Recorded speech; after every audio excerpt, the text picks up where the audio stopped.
I've always found Halloween a little unsettling, even before that night. Our small town, nestled in the heart of the rolling hills, was charming enough during the day, but as dusk settled and the streetlights flickered on, casting long, distorted shadows, it took on a different, more sinister quality. The old Victorian houses, with their dark windows and creaking floorboards, seemed to whisper secrets in the wind. The annual Halloween festivities, while fun, always carried a hint of unease, a sense that the veil between worlds was thinner on that particular night. But nothing could have prepared me for the Halloween of my senior year. It was the night everything changed. I was walking home from a party at Sarah's, the air crisp and carrying the faint scent of burning leaves and something else, something vaguely metallic and unsettling. The party had been lively, full of the usual Halloween revelry, costumes, loud music, and a general sense of youthful exuberance. Yet, as I walked the familiar route home, a chill seeped into my bones that had nothing to do with the October air. The streetlights cast a sickly yellow glow, highlighting the fallen leaves and creating a kaleidoscope of shadows that danced along the sidewalks. It was eerily quiet, the usual boisterous laughter and party chatter replaced by an unnerving stillness. I quickened my pace, a prickle of unease running down my spine. And then I saw her. Standing by the lamppost at the corner of Elm Street and Maple Avenue, a woman. Her clothes were a faded dark blue, a style I recognized from old photographs, something reminiscent of the 1920s, with a long, flowing skirt and a high-necked blouse. She was still, almost statue-like, and the lamplight glinted off her hair, a dark, almost raven-like color. As I got closer, my heart lurched in my chest. My breath hitched in my throat. Her face was missing. Smooth, pale skin, where her eyes, nose, and mouth should have been. There was no discernible feature, no hint of any expression. It was as if a skilled sculptor had meticulously removed her facial features, leaving behind a blank canvas of skin. I stopped dead in my tracks, my eyes glued to the figure. She didn't move, didn't react to my presence. She simply stood there, a silent, faceless sentinel in the eerie glow of the lamppost. Fear, cold and sharp, pierced through me. My legs felt like jelly, threatening to give way. I wanted to scream, to run, but I was rooted to the spot, paralyzed by the sheer horror of the sight. Then, as quickly as it had begun, the spell broke. I snapped out of my stupor and bolted. I ran, my lungs burning, my heart pounding in my chest, the image of the faceless woman seared into my mind. I didn't stop running until I reached my front door, fumbling with the keys, my hands trembling. I slammed the door shut, the sound echoing through the silent house, and locked it, the metal bolt clicking into place like a promise of safety. I leaned against the door, gasping for breath, my body shaking. It was a long time before I could calm myself enough to even think straight.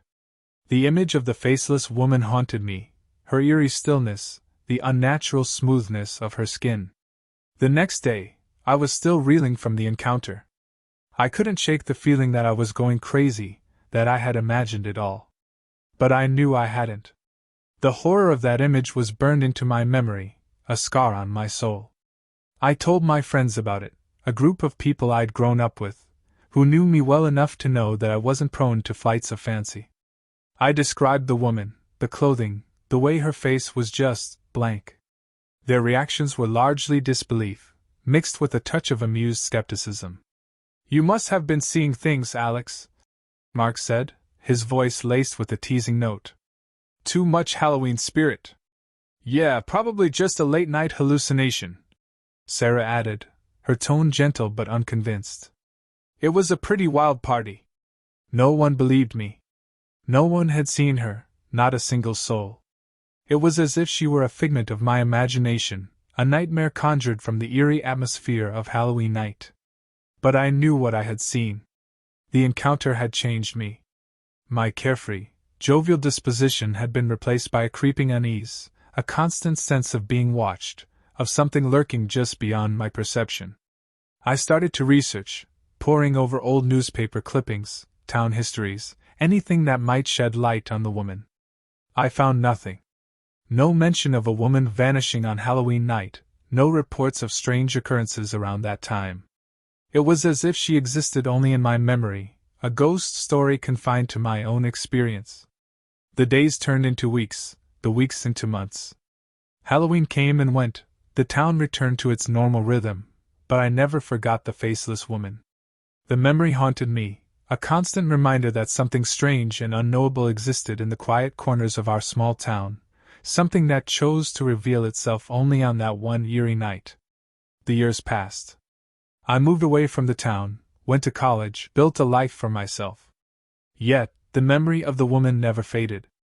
It became a part of me, a whispered secret that I kept hidden within my heart. Sometimes, on a quiet night, when the wind howled outside my window, I would see her in the shadows, a fleeting image of smooth, pale skin and dark, raven hair. I would wonder who she was, why she appeared only to me, and what her purpose was in the tapestry of the town's history. The mystery of the faceless woman remains, a chilling reminder that the world is full of secrets, some of them best left undisturbed. And I know, deep in my heart, that on Halloween night, when the veil between worlds is thin, she's still there, standing by the lamppost, waiting. Waiting for someone, perhaps, or something. And the thought fills me with a chilling, persistent dread.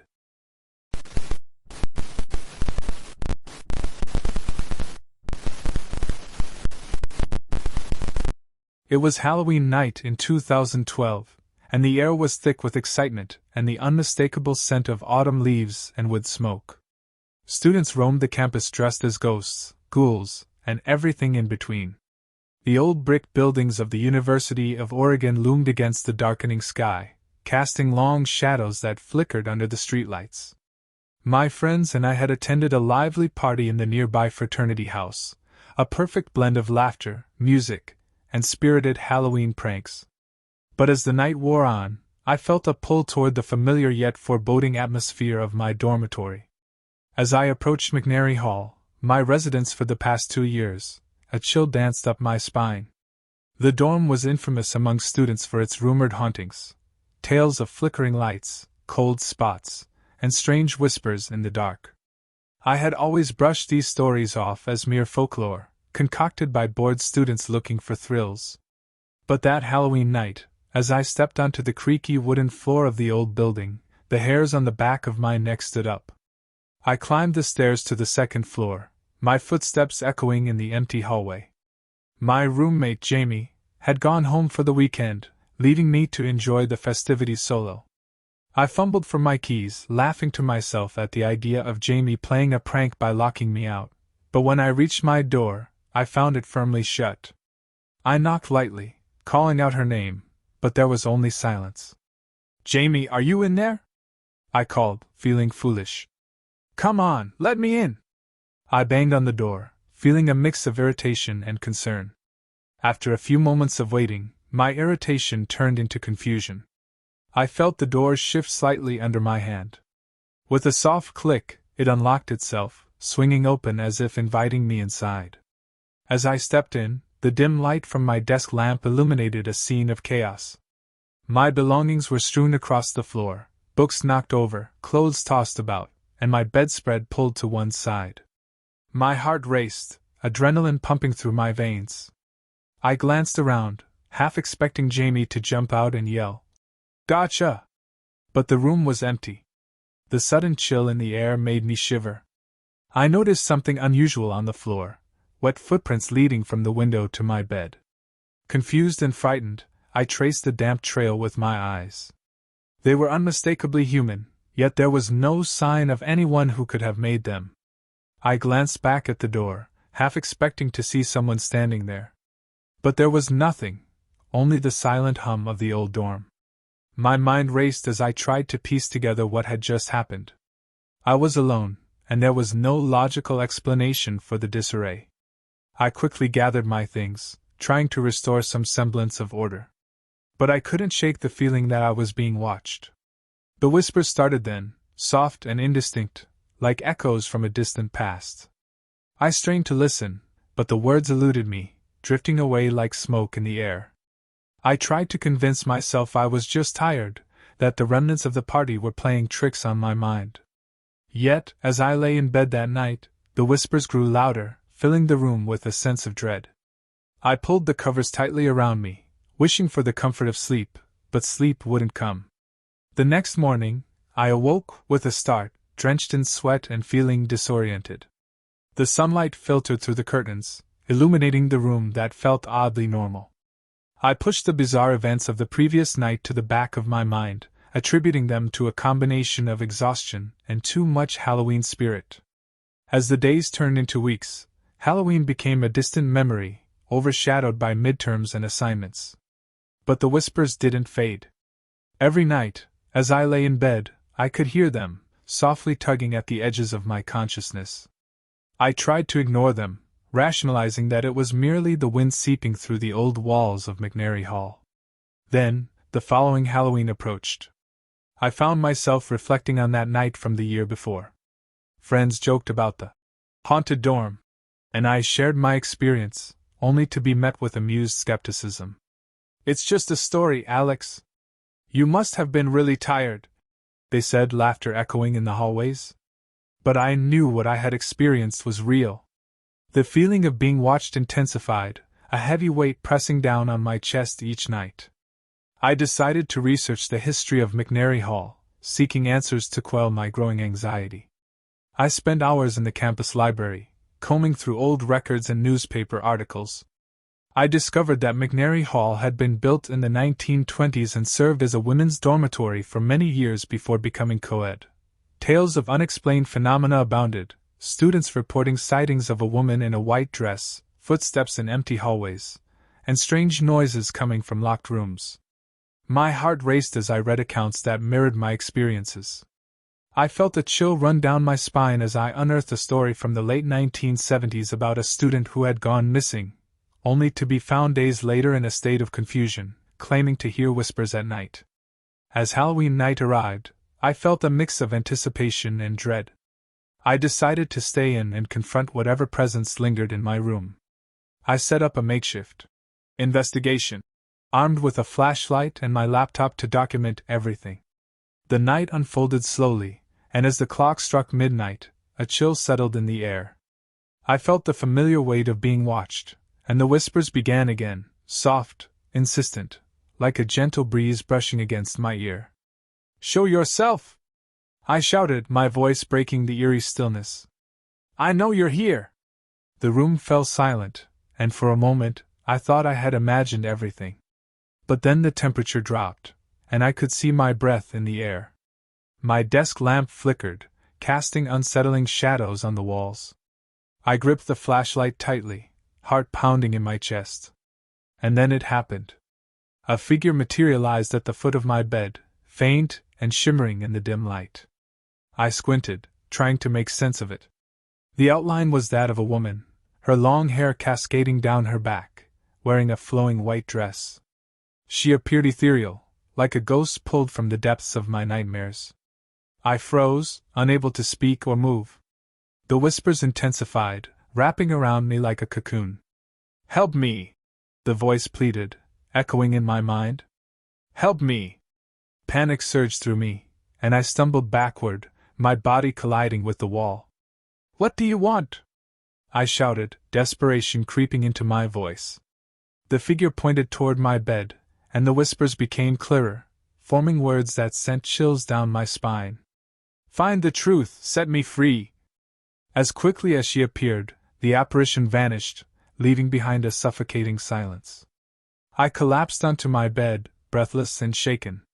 The weight of fear pressed heavily on my chest as I processed what had just happened. I spent the rest of the night replaying the encounter in my mind, piecing together fragments of the ghost's message. The truth, what truth? I needed to uncover what had happened in McNary Hall, what had tethered this spirit to the living world. The next day, I was determined to delve deeper into the history of the dorm. I sought out the campus archivist, hoping to uncover any details that might explain the haunting. After hours of digging through dusty records, I finally found it, a missing persons report from the late 1970s, detailing the case of a student named Rebecca Collins. She had vanished under mysterious circumstances, and the details of her disappearance were eerily similar to my experiences. Driven by a newfound purpose, I spent the following weeks researching Rebecca's life. I learned that she had been well-liked, a bright student with a promising future. But as I delved deeper, I uncovered troubling details, rumors of bullying, heartbreak, and a struggle to fit in. It seemed that Rebecca had been haunted in life long before she became a ghost in McNary Hall. With each discovery, I felt a growing connection to her spirit. I began leaving notes in my room, messages of encouragement, and reminders that she wasn't forgotten. I hoped that by acknowledging her, I could help her find peace. As Halloween approached once more, I felt a sense of closure building within me. I organized a small gathering with friends to honor Rebecca's memory, sharing her story and celebrating the lives of those who had been lost. That night, as I lit a candle and placed it on my windowsill, I felt a warmth envelop me, as if Rebecca was finally at peace. The whispers ceased after that night. The atmosphere in my room shifted, transforming into something lighter, almost comforting. I could still feel her presence, but it no longer felt ominous. It was more like a gentle reminder of the connection we shared. As the weeks passed, I noticed that my sleep improved. I no longer lay awake at night, haunted by whispers or the feeling of being watched. Instead, I found solace in my dreams, where Rebecca sometimes appeared, not as a ghostly figure, but as a bright light guiding me forward, encouraging me to embrace life and the challenges it presented. In the spring of 2013, I moved out of McNary Hall and into an off-campus apartment with friends. The memories of that fateful Halloween and my journey into Rebecca's story stayed with me, shaping my college experience in ways I hadn't anticipated. I often reflected on how an ordinary night transformed into a profound journey of understanding and connection. Occasionally, I would return to McNary Hall to visit friends who still lived there. Each time I entered, I was met with a sense of nostalgia and familiarity. The building had a charm that was hard to describe, a blend of history and youthful energy. And while I never encountered any paranormal activity again, I felt a sense of gratitude toward the spirit of Rebecca Collins. I believed that in some way, I had given her a voice, allowing her to be remembered. One day, while visiting, I met a new resident named Sarah. She was a freshman and excitedly told me about the haunted tales of McNary Hall that her friends had shared. As she spoke, I felt a wave of protectiveness for the place and the stories it held. "I lived here last year, and I had my own experience," I said, unsure of how to share my story without sounding overly dramatic. "There was this ghost, a woman named Rebecca. She, needed help. But I think she found peace in the end." Sarah's eyes widened with curiosity, and she leaned in closer. "Wow! Do you think she's still here?" "I think she watches over us," I replied, smiling at the thought. "And I believe she helps students who need it. If you ever feel her presence, don't be afraid. Acknowledge her. She's not here to scare you, she's here to guide you." As Sarah shared her excitement and questions, I felt a sense of purpose. My experience had transformed from a terrifying encounter into a powerful narrative of connection and empathy. I wanted to ensure that future generations of students understood the significance of the stories we carried, the histories that shaped our lives and the spirits that lingered to remind us of the past. Months later, as graduation approached, I decided to present my findings about Rebecca at the university's annual storytelling festival. I crafted a narrative that wove together history, empathy, and the importance of acknowledging the spirits of those who came before us. On the night of the festival, I stood in front of a small crowd, a mix of students and faculty. My heart raced as I began to share my experience, my voice steady but filled with emotion.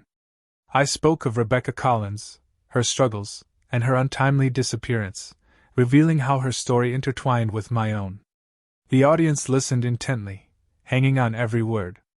As I finished, I took a moment to look around the room. Some faces reflected shock, while others expressed understanding and empathy. I ended my presentation with a message of hope. We all have a story worth telling, and sometimes the most profound connections come from those who have passed on. It's essential to remember and honor them, for they shape our present and guide our future.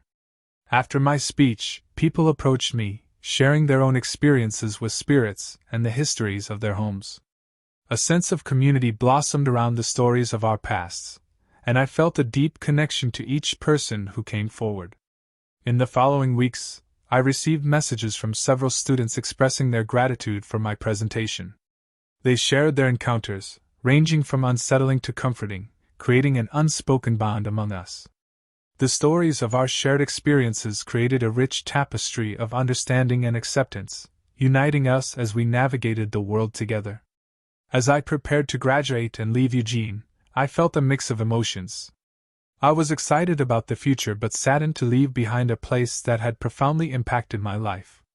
On my final night in McNary Hall, I returned one last time, armed with a small candle and a heartfelt note for Rebecca. I entered my old room, now empty and devoid of the chaotic energy it once held. I lit the candle and placed it on the windowsill, whispering a prayer of gratitude. "Thank you, Rebecca, for teaching me the importance of connection. May you find peace wherever you are." In that moment, I felt a warmth envelop me, as if she was acknowledging my presence one last time.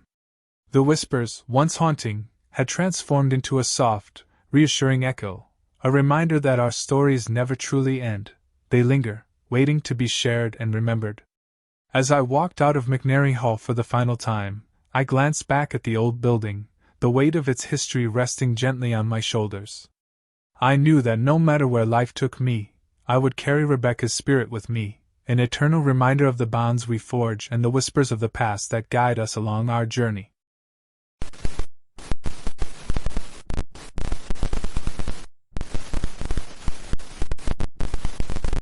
On Halloween, I went to a friend's costume party, dressed as a vampire.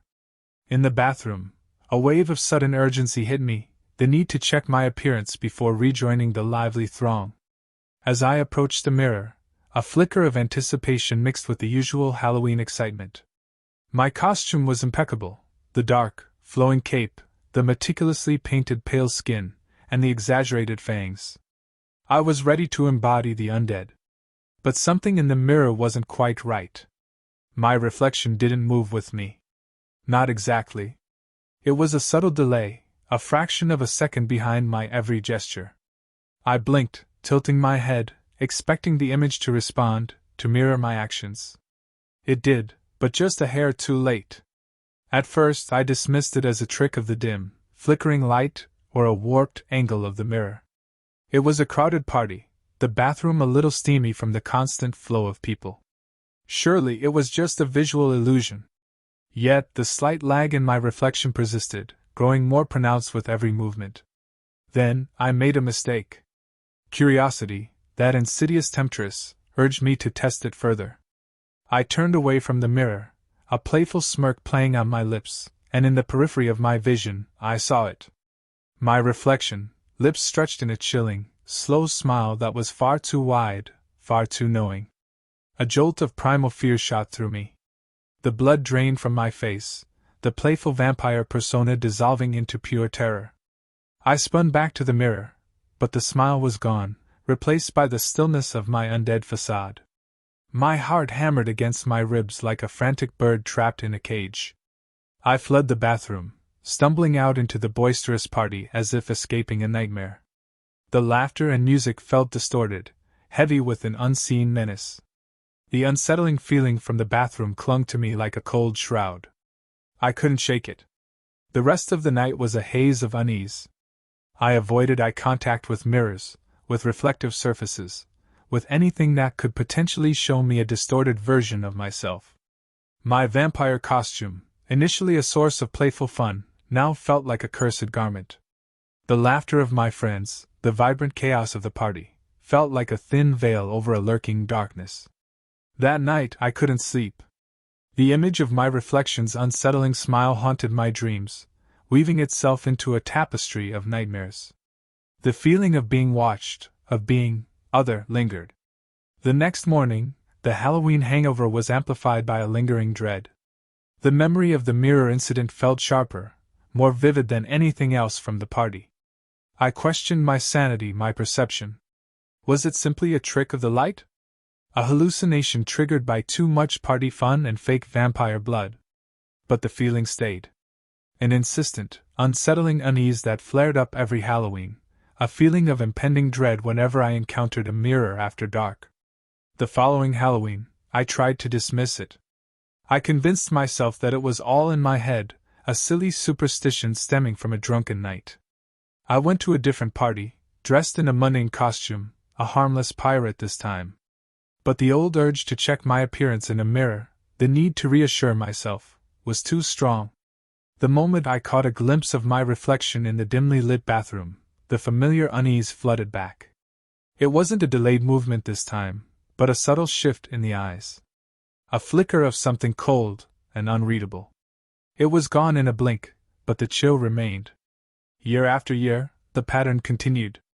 It became my personal Halloween tradition, a dread-filled countdown to a night of lurking shadows and distorted reflections.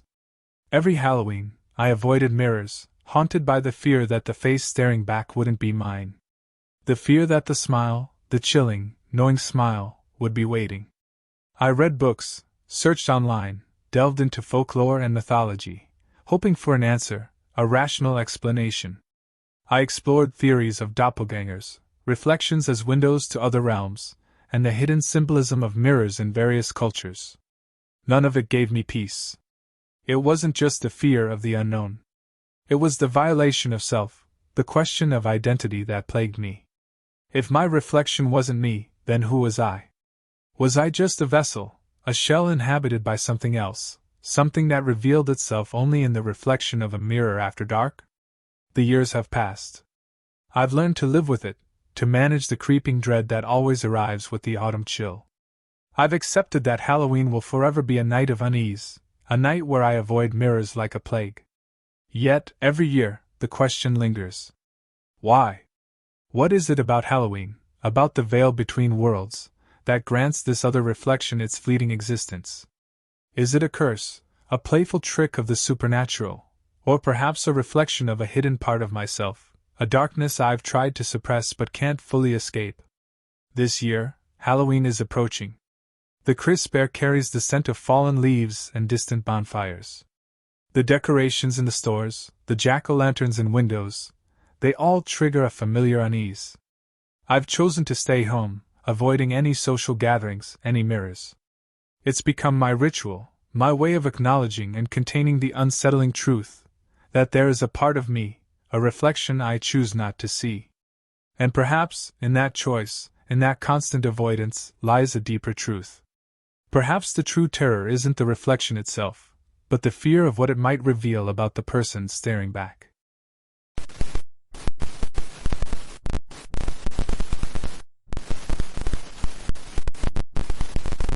Halloween night, I was walking home alone after a party when I noticed a figure trailing behind me. The streetlights cast long, distorted shadows, making it difficult to discern details, but I could sense a presence, a slow, deliberate following. I glanced back, my heart skipping a beat. A man, shrouded in a plain, featureless white mask, was walking a few paces behind me. The mask was unsettlingly blank, devoid of any distinguishing features, like a canvas of pure, unnerving whiteness. It was a stark contrast to the vibrant costumes and playful masks of other Halloween revelers I'd encountered earlier. He kept his distance, never getting too close, yet he maintained the same pace as my own. A chill ran down my spine, a prickle of unease that had nothing to do with the crisp autumn air. My initial thought was that it was a prank, a late Halloween scare. But something about his stillness, the way he moved with an unnerving grace, sent shivers down my spine. I quickened my pace, hoping to lose him in the shadows of the deserted street. But he matched my speed, his presence a constant, silent reminder that I was not alone. Panic began to rise within me, a cold knot of fear tightening in my stomach. I started to run, my breath coming in ragged gasps, the sound echoing in the stillness of the night. The last few blocks felt like an eternity. My legs burned, my lungs ached, but I didn't dare slow down. I could feel his presence behind me, a shadow that mirrored my frantic pace. Finally, my house came into view, a beacon of safety in the suffocating darkness. I burst through the front door, slamming it shut with a resounding bang, the sound echoing in the sudden silence. Leaning against the door, my heart hammered in my chest, I peered through the window. Across the street, under the faint glow of a street lamp, he stood. The featureless white mask was still and silent, his body rigid, his gaze fixed on my house, on me. A wave of nausea washed over me. He didn't move. He just stood there, a silent sentinel in the Halloween night. I watched him for a long time, my body trembling, my mind racing with 1,000 questions. Who was he? What did he want? Was I in danger? The hours crawled by. I stayed by the window, a prisoner in my own home, unable to tear my eyes from the figure across the street. As the night deepened, the street became eerily deserted, the only sound the rhythmic ticking of the old grandfather clock in the hallway. The tension in the air was palpable, and I felt increasingly trapped, aware that my safety depended on the unpredictable whim of the masked man across the street. Finally, as the first rays of dawn crept over the horizon, painting the sky with soft hues of pink and orange, the figure across the street began to fade into the morning light. He turned and walked away, disappearing into the shadows as quickly as he had appeared. The relief that washed over me was profound, but it was laced with a chilling sense of unease. He was gone, but the memory of his presence, the feeling of his eyes on me, lingered. The image of that blank, featureless mask became etched in my mind, a haunting reminder of the night I was followed. The days that followed were a blur of anxiety and unease. I kept the house locked, rarely venturing outside. My sleep was plagued by nightmares, fragmented images of the white mask appearing in the darkness. The feeling of being watched, of being followed, became an unwelcome companion, a constant shadow that clung to me. Halloween became a dreaded holiday. Every year, as the spooky decorations and costumes appeared, a shiver ran down my spine. The memory of that night, the unsettling encounter, remained vivid. And then it began. In the crowded streets, during Halloween festivities, I started to see glimpses of that same mask. A quick flash in a sea of costumes, a fleeting image in a crowded store. It was a terrifying experience, the fear of encountering him again, of being recognized, of becoming a renewed target of whatever purpose he had that night. Over the years, the sightings grew more frequent, yet never quite clear. A glimpse of white in a crowded street, a fleeting shadow in a costumed crowd. It was like a game, a chilling dance of fear and anticipation, the constant reminder that he might be out there, watching, waiting. The fear has never truly gone away. It's become a part of my Halloween experience, a constant undercurrent that shadows the joy and festivity. Every year, when I see a person in a mask, a shiver runs down my spine. I try to avoid crowded places on Halloween, but sometimes, it's unavoidable. And in those moments, when I feel a flicker of that same, familiar terror, I find myself hoping that, perhaps, the mask is just a coincidence.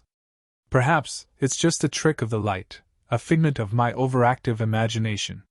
But deep down, I know it's not. The memory of his unwavering stare, the persistent glimpses of that featureless mask, continue to haunt me. The question of who he was and why he appeared that night remains unanswered, a mystery that continues to shadow my life, a constant reminder of the fragility of safety and the terrifying power of the unknown. Every Halloween, I remember that night. Every Halloween, I am reminded, in the countless masked figures, of the chilling reality that some things are never forgotten. And I know, with a certainty that chills me to the bone, that the fear will remain, a constant companion, waiting for the next Halloween to resurface.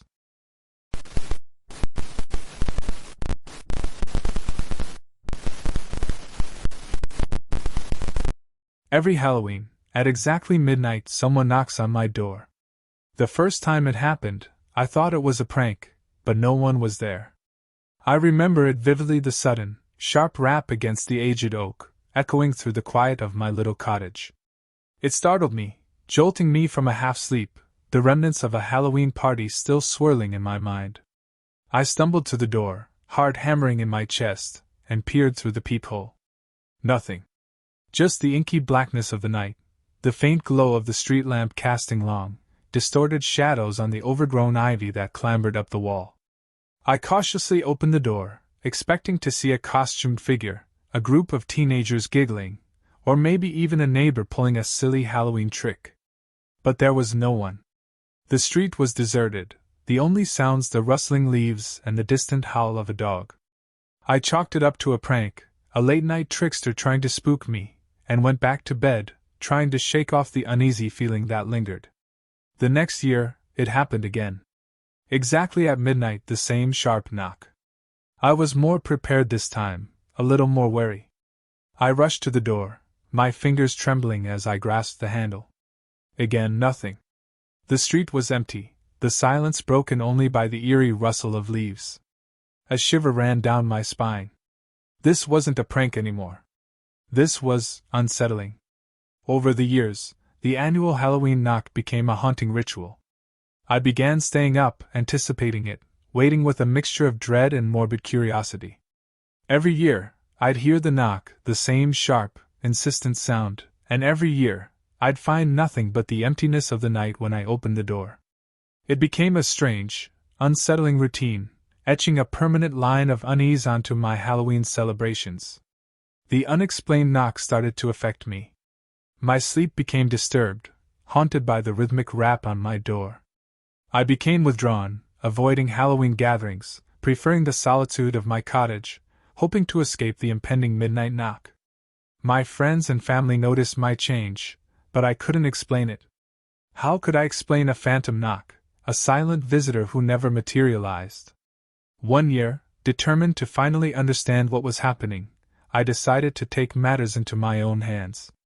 I set up a security camera, a high-definition model with night vision, trained on my front porch. I was convinced that this year, I would finally catch the perpetrator, the prankster who had been haunting my Halloweens. Halloween night arrived, heavy with anticipation and a sliver of hope. I waited, heart pounding, the camera recording everything. At precisely midnight, the knock came, sharp and clear, echoing through the house. I held my breath, watching the screen. The camera's infrared vision illuminated the porch, the shadows dancing in the darkness. But there was nothing there. No shadowy figures, no glimpses of movement, no sign of anyone.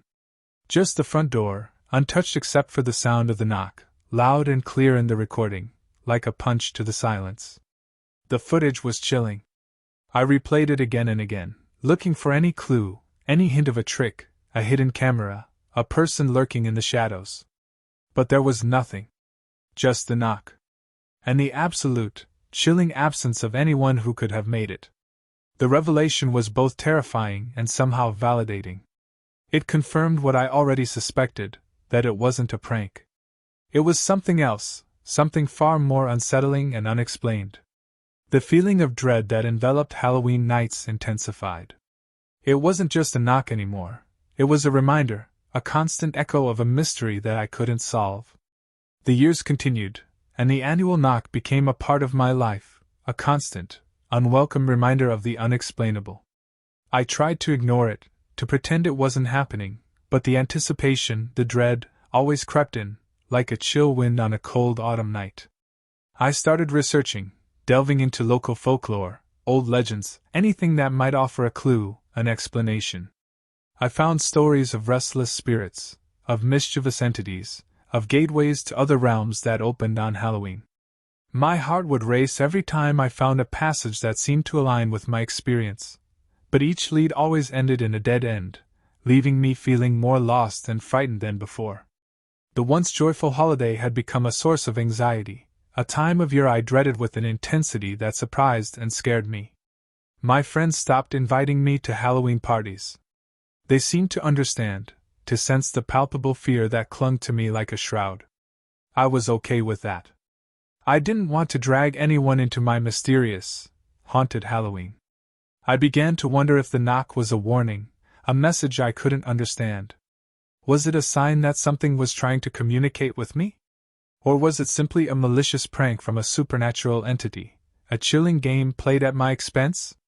One Halloween, as midnight approached, I felt an overwhelming sense of resignation. I sat on my porch, the camera recording, a cup of lukewarm tea in my hand. I felt a strange calmness, a sort of acceptance of the inevitability of the knock. When the sound finally came, it echoed through the night, sharp and piercing, like a shard of ice breaking through a frozen lake. I didn't flinch. I didn't rush to the door. I sat there, watching the security camera, my heart beating a steady rhythm in my chest. The video was silent, save for that unmistakable knock. There was no one there. But as I looked at the screen, I saw something else. A faint, shimmering light, like moonlight caught in a spiderweb, appeared in the frame for a fleeting second, right before the knock. It vanished as quickly as it came, leaving only the darkness behind. A shiver ran down my spine, not from fear, but from a strange sense of understanding. Maybe the knock wasn't a threat, but a message. Maybe it was a way of reminding me that the veil between worlds thins on Halloween, that the unseen world reaches out, in its own cryptic way, every year at midnight. I no longer dread Halloween as much as I used to. The knock still comes, and I still don't know what it means, but I've found a strange kind of peace in the mystery. Every year, I sit on my porch, waiting for the sound, the enigmatic visitor who never comes. And I hope, perhaps foolishly, that one day, I will understand the language of the knock, the silent message whispered at midnight on Halloween.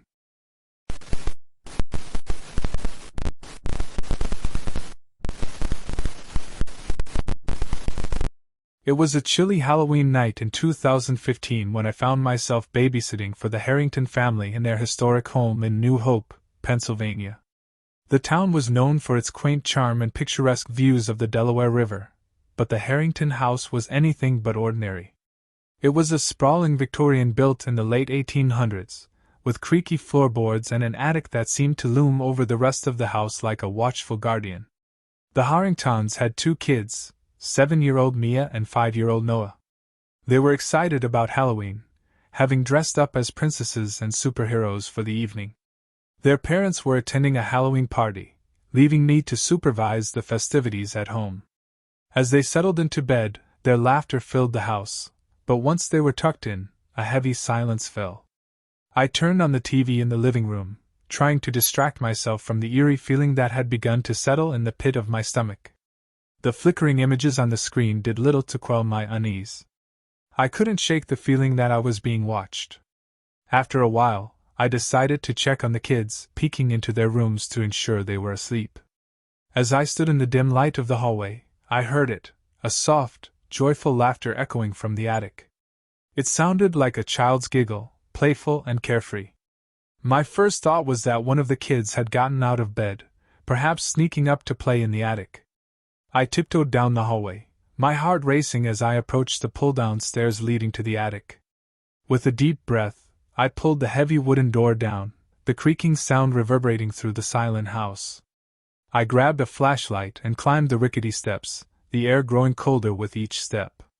The attic was dark and cluttered, filled with old furniture, dusty boxes, and forgotten relics of the past. I scanned the room with my flashlight, but it was empty. The laughter rang out again, louder and closer, chilling me to the bone. I felt as if I were being drawn into something unseen, something that wanted me to stay. "Hello?"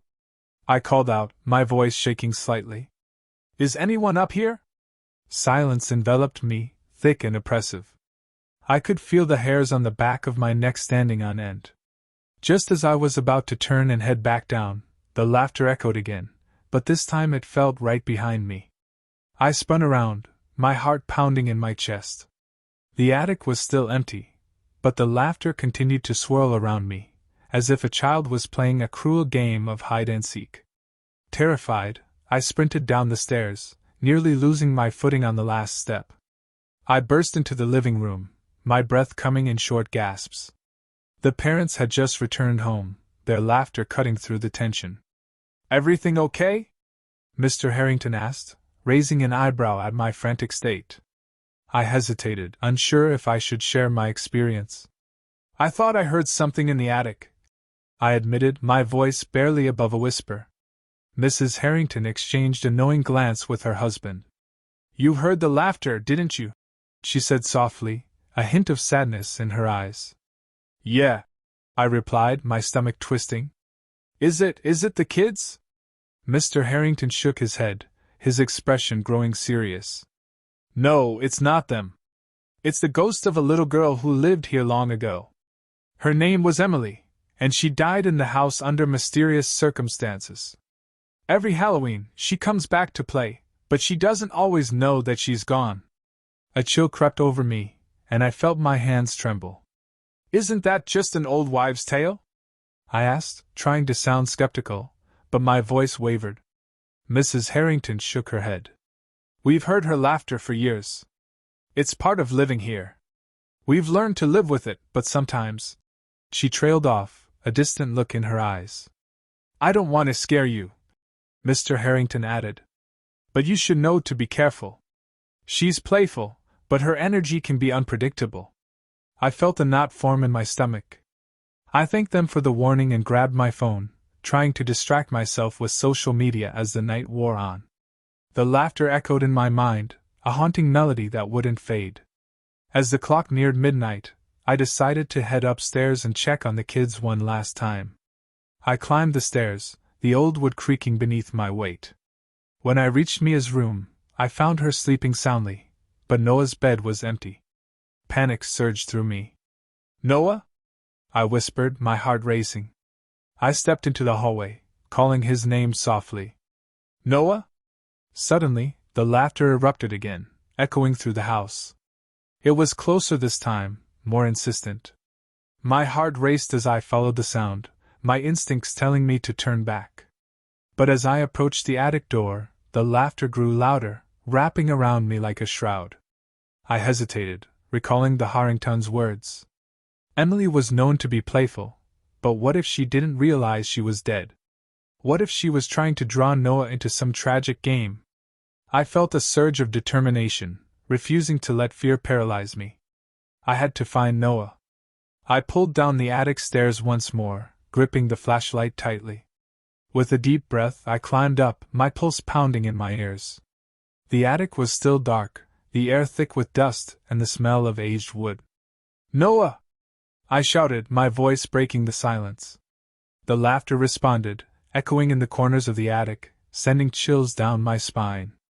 I swung the flashlight around, illuminating the dusty boxes and cobwebs. And then, in the far corner, I saw a figure. My heart dropped. It was Noah, sitting on the floor, giggling as he played with an old doll. The doll's eyes gleamed in the beam of my flashlight, its porcelain face cracked and faded. Noah! I rushed to him, relief flooding my veins. What are you doing up here? He looked up at me, his innocent blue eyes sparkling with delight. I was just playing with Emily. She's so funny! He giggled, holding up the doll. Emily? My voice trembled as I knelt beside him. Who's Emily? The girl with the laughter. She's my friend. Noah beamed, completely unfazed by my panic. I felt a surge of cold dread wash over me. The laughter echoed again, wrapping around us like a ghostly embrace. Noah, we need to go downstairs now, I urged, gripping his hand. No! I want to play, he protested, pulling away. Noah, listen to me. We have to go. Panic clawed at my throat as I felt the atmosphere shift, an unseen presence swirling around us. Just then, the laughter transformed into something darker, more frantic, as if it was angry that we were leaving. The doll fell from Noah's hands, rolling across the floor, its eyes gleaming in the flashlight's beam. No! I cried, grabbing Noah and tugging him toward the stairs. As we turned to leave, I felt a rush of cold air, and the laughter morphed into a wail, echoing through the attic, drowning out our footsteps. I dragged Noah down the stairs, my heart racing, his small hands slipping from my grasp as we reached the bottom. Noah! I yelled, panic rising as I turned to see him standing at the attic door, staring back up into the darkness. In that moment, I knew I was not just dealing with a playful spirit, something darker was at play. I rushed back, grabbing him and pulling him toward the safety of the living room. The laughter crescendoed, rising to a fever pitch, filling the space with an overwhelming sense of dread. As we reached the living room, the laughter stopped abruptly, plunging the house into a suffocating silence. I closed the attic door, locking it as if that would keep whatever was up there at bay. Mr. and Mrs. Harrington had fallen asleep on the couch, oblivious to the chaos that had just unfolded. I collapsed onto the floor, pulling Noah into my arms. He clung to me, his eyes wide with confusion. "What happened?" he asked, his voice small. "Nothing, buddy. Just a bad dream," I said, forcing a smile, even though I was trembling inside. I couldn't bring myself to tell him the truth. As the first light of dawn began to creep through the windows, I knew I couldn't stay in that house any longer. I woke the Harringtons, my voice shaking as I explained what had happened. They listened in silence, their faces pale as I recounted the laughter, the doll, and Noah's strange friend. "You shouldn't have let him play up there," Mrs. Harrington said softly, her eyes filled with concern. "Emily isn't always friendly." With a quick goodbye, I rushed out of the house, the morning chill biting at my skin. As I drove home, I couldn't shake the feeling of being watched, the echoes of laughter lingering in my mind. From that day forward, Halloween took on a new meaning for me. I never babysat again, and every year, as Halloween approached, the memory of that night would resurface, sending shivers down my spine. I could still hear Emily's laughter echoing in my mind, a haunting reminder of the child I had encountered in the attic. As the years passed, I tried to put the experience behind me, but the town of New Hope was steeped in ghost stories, and rumors of the Harrington house only added fuel to the fire. I often heard whispers about Emily and other children who had mysteriously disappeared in the area over the years. Some claimed they could still hear their laughter on Halloween, echoing through the streets. I moved to a different town, hoping to escape the memories of that fateful night, but New Hope would always hold a piece of my past. In October 2018, I found myself back in town for a friend's wedding, and I decided to take a stroll along the riverbank to clear my mind. The autumn leaves were vibrant shades of orange and gold, and the air was crisp with the promise of Halloween. As I walked, I couldn't help but glance toward the Harrington house, still standing tall and imposing. It looked almost the same, yet somehow different, as if the house had aged with me. A sense of nostalgia washed over me, and I found myself drawn to it. Against my better judgment, I crossed the street, driven by an inexplicable pull. Standing on the front porch, I hesitated, memories flooding back. The porch creaked beneath my weight as I knocked on the door, half expecting someone to answer. After a few moments, Mrs. Harrington appeared, her face a mixture of surprise and recognition. "Why, hello! It's been so long," she said, her voice warm despite the chill in the air. "Hi, Mrs. Harrington," I replied, my heart racing. I wanted to see how you and the kids were doing. Come in. The kids would love to see you," she said, stepping aside to let me in. The interior of the house was filled with memories. The scent of baked cookies wafted through the air, and the familiar creak of the floorboards brought a rush of nostalgia. Mia and Noah were now older, but their bright smiles were unchanged. They rushed to hug me, their laughter echoing through the hall, making my heart ache with bittersweet memories. After a while, I felt the courage to bring up the past. "You know, I still think about that Halloween when I babysat you guys. The laughter from the attic." Mrs. Harrington's expression turned somber. "Yes, that Halloween. It was a difficult time for us. Emily had been especially active that year." I glanced at the kids, who were engrossed in their own play. "Do you still hear her?" I asked, my curiosity getting the better of me. "Sometimes," she admitted, her voice barely above a whisper. "But we've come to understand her presence. She just wants to play, to be remembered. It's a part of this house, part of our lives." As the sun began to set, casting eerie shadows through the windows, a chill settled in the air. The laughter of the children faded as the atmosphere shifted, an unsettling energy creeping in. I felt it, the same chill I had felt that Halloween night years ago. "I should probably head out," I said, trying to ignore the growing sense of unease. "I don't want to keep you guys." "Oh, come on! Stay for dinner. It's Halloween," Mia insisted, her eyes sparkling with excitement. "We have candy, too." Against my better judgment, I agreed to stay, hoping the warmth of the family would banish the memories of that night. Dinner was filled with laughter and chatter, but as the evening wore on, I could feel the atmosphere change. The house grew quieter, the laughter fading to an echo. After dinner, the kids scampered off to play, and I found myself alone in the living room with Mrs. Harrington. "How have things been since that night?" she asked, her gaze piercing through the shadows. "It's been strange," I admitted. "I still think about it. I always wondered if it was real or just my imagination." Mrs. Harrington nodded knowingly. "It was real. Emily's presence is palpable, especially around Halloween. It's when she feels the most alive. But she means no harm. She just wants to play." Just as she finished speaking, I heard it, the unmistakable sound of laughter ringing through the house. My heart dropped. It was the same haunting laughter I had heard years ago, echoing through the corridors like a dark symphony. Mia and Noah's eyes widened, filled with a mix of excitement and fear. "Emily's here!" they exclaimed in unison, their voices filled with both joy and dread. "We should go check it out," Noah said, bolting toward the attic door. "Noah, wait!" I called out, but it was too late. The boy dashed up the stairs, his footsteps echoing loudly against the wood. Panic surged through me, and I exchanged a frantic look with Mrs. Harrington. "We have to stop him!" I cried, racing after Noah. As I reached the attic stairs, the laughter intensified, rising to a frantic pitch that resonated in my bones. "Noah!" I shouted, climbing the steps two at a time. When I reached the attic, I found Noah standing in the center of the room, entranced, with Mia just behind him. The doll lay in front of him, but this time it seemed different, alive, almost pulsating with energy. "Noah, come back!"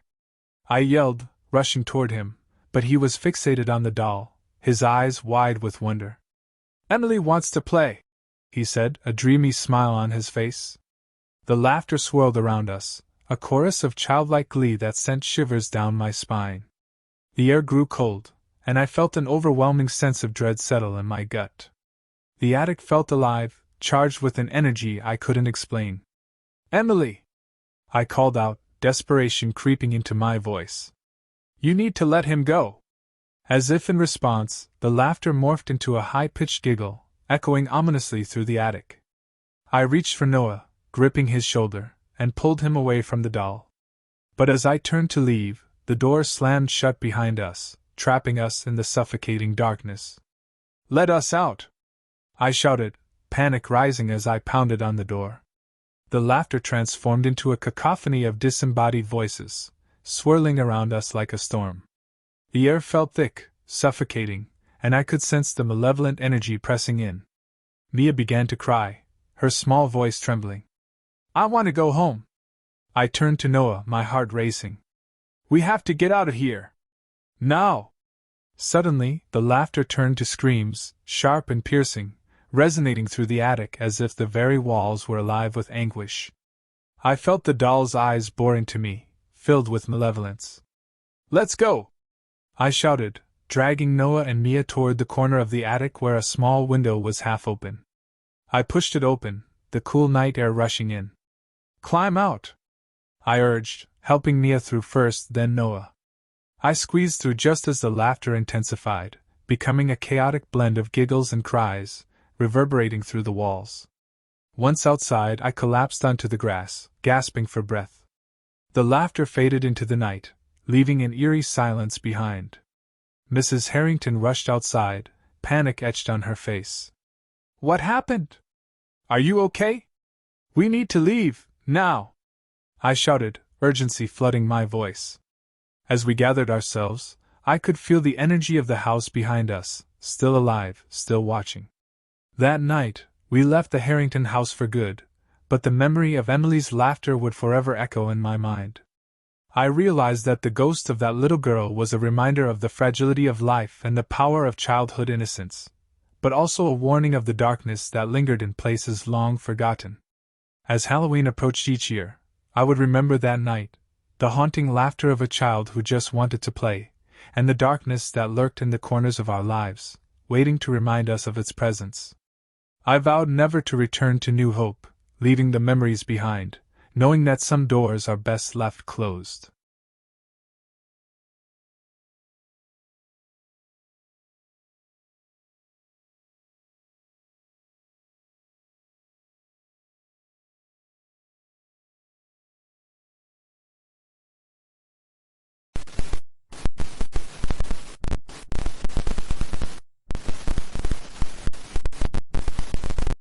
It was Halloween night in 2015 when I found myself working the late shift at Grayson's department store.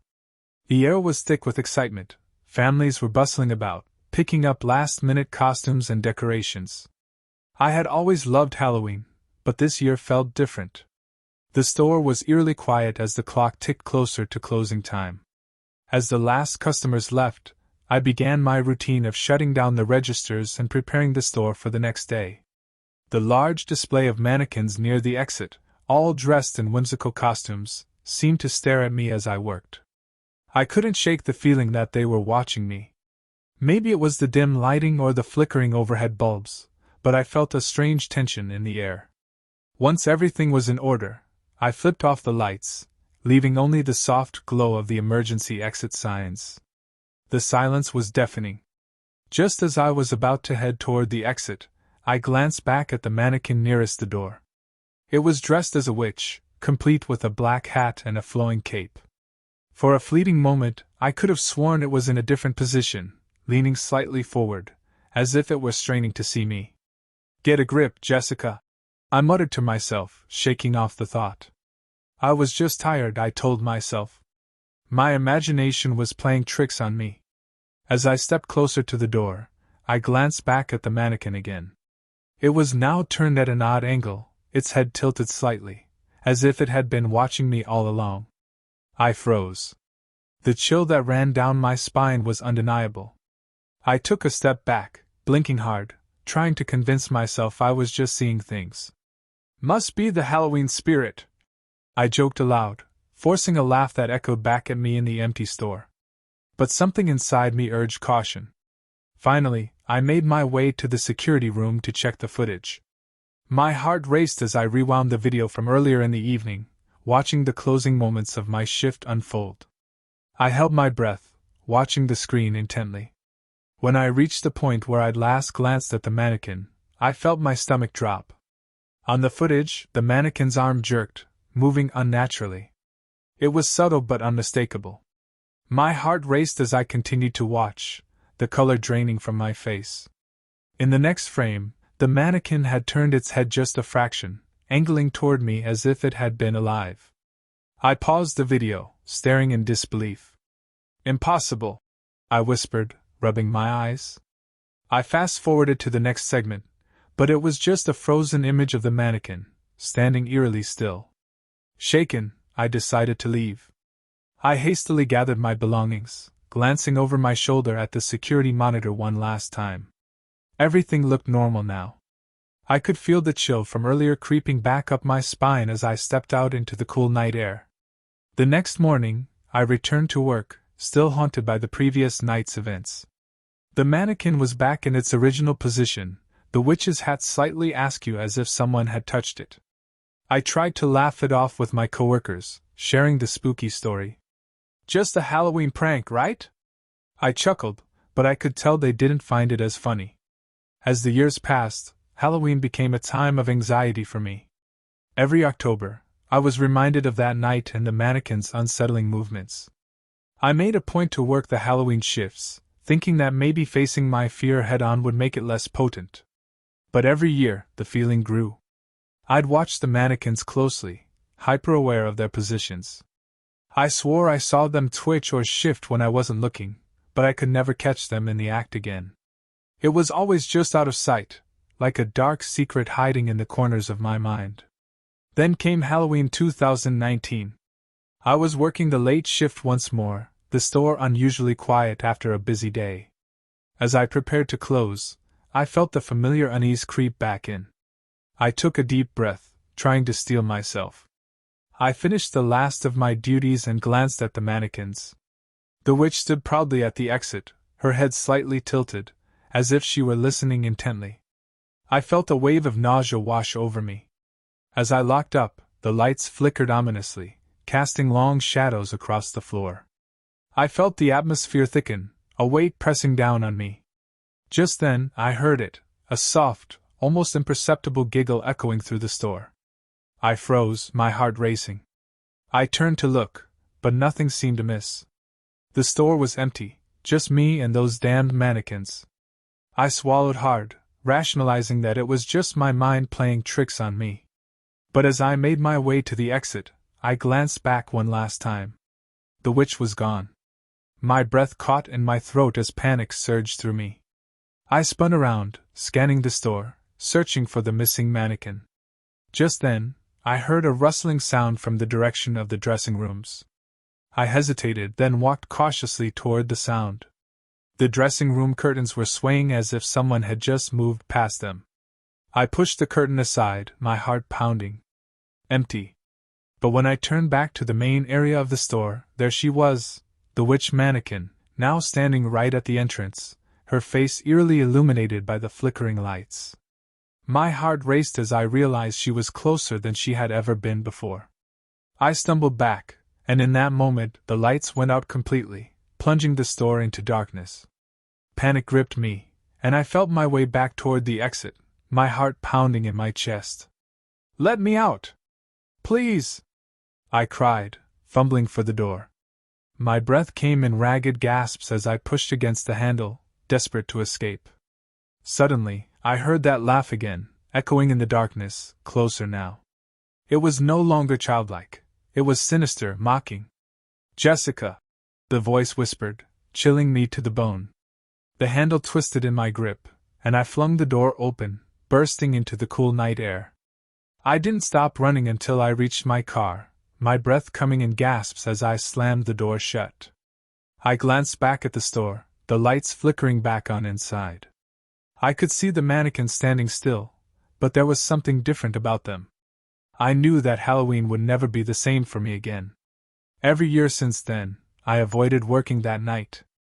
I couldn't shake the feeling that the witch mannequin was waiting for me, lurking in the shadows, ready to move again. I knew I could never return to Grayson's department store. And every October, I found myself peering into the store windows as I passed, half expecting to see her watching me. I still hear that sinister laugh sometimes, echoing in the back of my mind. It's a reminder of the Halloween when I learned that some things should never be disturbed, and some shadows are best left alone. Now, on Halloween, I stay home, far away from the laughter and the mannequins, knowing that the true horror lies in the things we cannot see.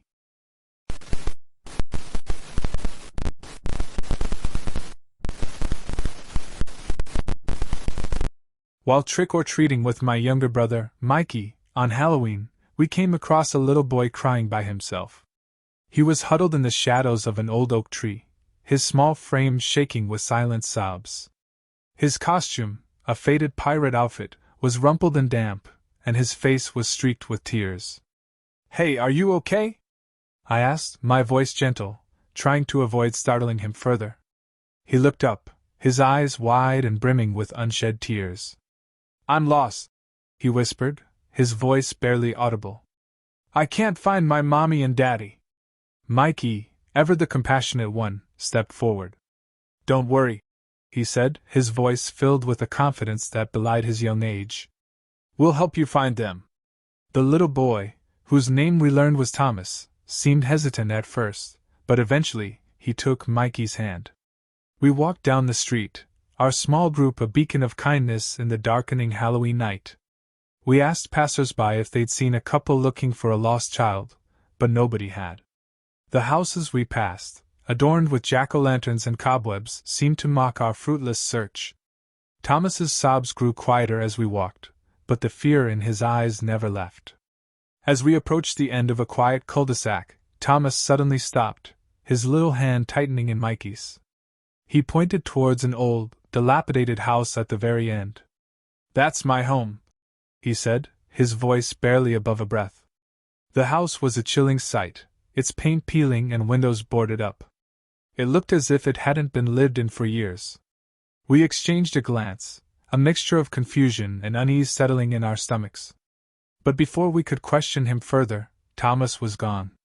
One moment, he was there, his small hand in Mikey's, the next, he was just vanished. Mikey and I looked around frantically, our hearts pounding in our chests, but there was no sign of him. He had simply disappeared into thin air. We stared at the empty space where he had stood, a chilling silence falling between us. A shiver crawled down my spine, a sense of dread settling in my stomach. I exchanged a look with Mikey, both of us speechless. We cautiously approached the old house, a morbid curiosity overriding our fear. We knocked on the weathered wooden door, the sound echoing in the eerie silence. A moment later, the door creaked open, revealing an elderly couple standing in the doorway. Their faces were etched with the lines of age and sorrow, their eyes filled with a haunted quality. "Can we help you, dear?" the elderly woman asked, her voice raspy and soft. "We were just looking for a little boy," I began, trying to explain the situation. "He was lost, and he said this was his home." The couple exchanged a look, their eyes clouding over with a deep sadness. "Our son," the elderly man finally said, his voice a low rumble. "He died in that house many years ago." My blood ran cold. "Died?" I whispered, my voice barely above a breath. "Yes," the woman said, her eyes glistening with unshed tears. "On Halloween night a long time ago. He was just a little boy, playing in the yard, when—" She trailed off, unable to finish the sentence. The air thickened, and a sudden chill descended upon us. The couple's story confirmed what we knew in our hearts. Thomas wasn't just lost. He was a ghost, a child tragically bound to the place of his death. We left the house quickly, the elderly couple's mournful eyes following us. Mikey and I walked home in silence, the Halloween night now filled with a sinister undercurrent. The vibrant costumes and cheerful decorations seemed to mock the unsettling encounter we had just had. That night, as I lay in bed, my mind raced with questions. Why Thomas? Why was he eternally lost? And why did he only appear on Halloween? The encounter haunted me. Every Halloween, as I walked the familiar streets, my eyes would always seek out that old, dilapidated house at the end of the cul-de-sac. And every year, I would see him, Thomas, the lost little boy, always crying, forever searching for a way home. The years have passed, and I've grown older. Mikey, my brother, has moved on, his childhood innocence replaced by the realities of adulthood. But I've never forgotten Thomas. He remains a constant reminder of the fragility of life, the unexpected twists and turns that fate can throw our way. Sometimes, on Halloween night, I find myself standing before the old house, a silent tribute to the little boy who never grew up. I wonder if he ever finds peace, if he ever finds the home he so desperately seeks. I offer a silent prayer for him, hoping that somewhere, in the vastness of the unknown, he finds the solace he so desperately craves. The years have dulled the initial shock, but the image of Thomas, his tear-streaked face and pleading eyes, remains etched in my memory. Halloween, once a night of fun and frights, will always be tinged with a bittersweet sadness for me, a reminder that some stories never truly end, that some souls remain forever lost, clinging to the echoes of their past. And every year, as the night draws near, I brace myself for the sight of the little boy in the pirate suit, a silent sentinel of a forgotten tragedy, a testament to the enduring power of loss and the enduring hope for a home he may never find.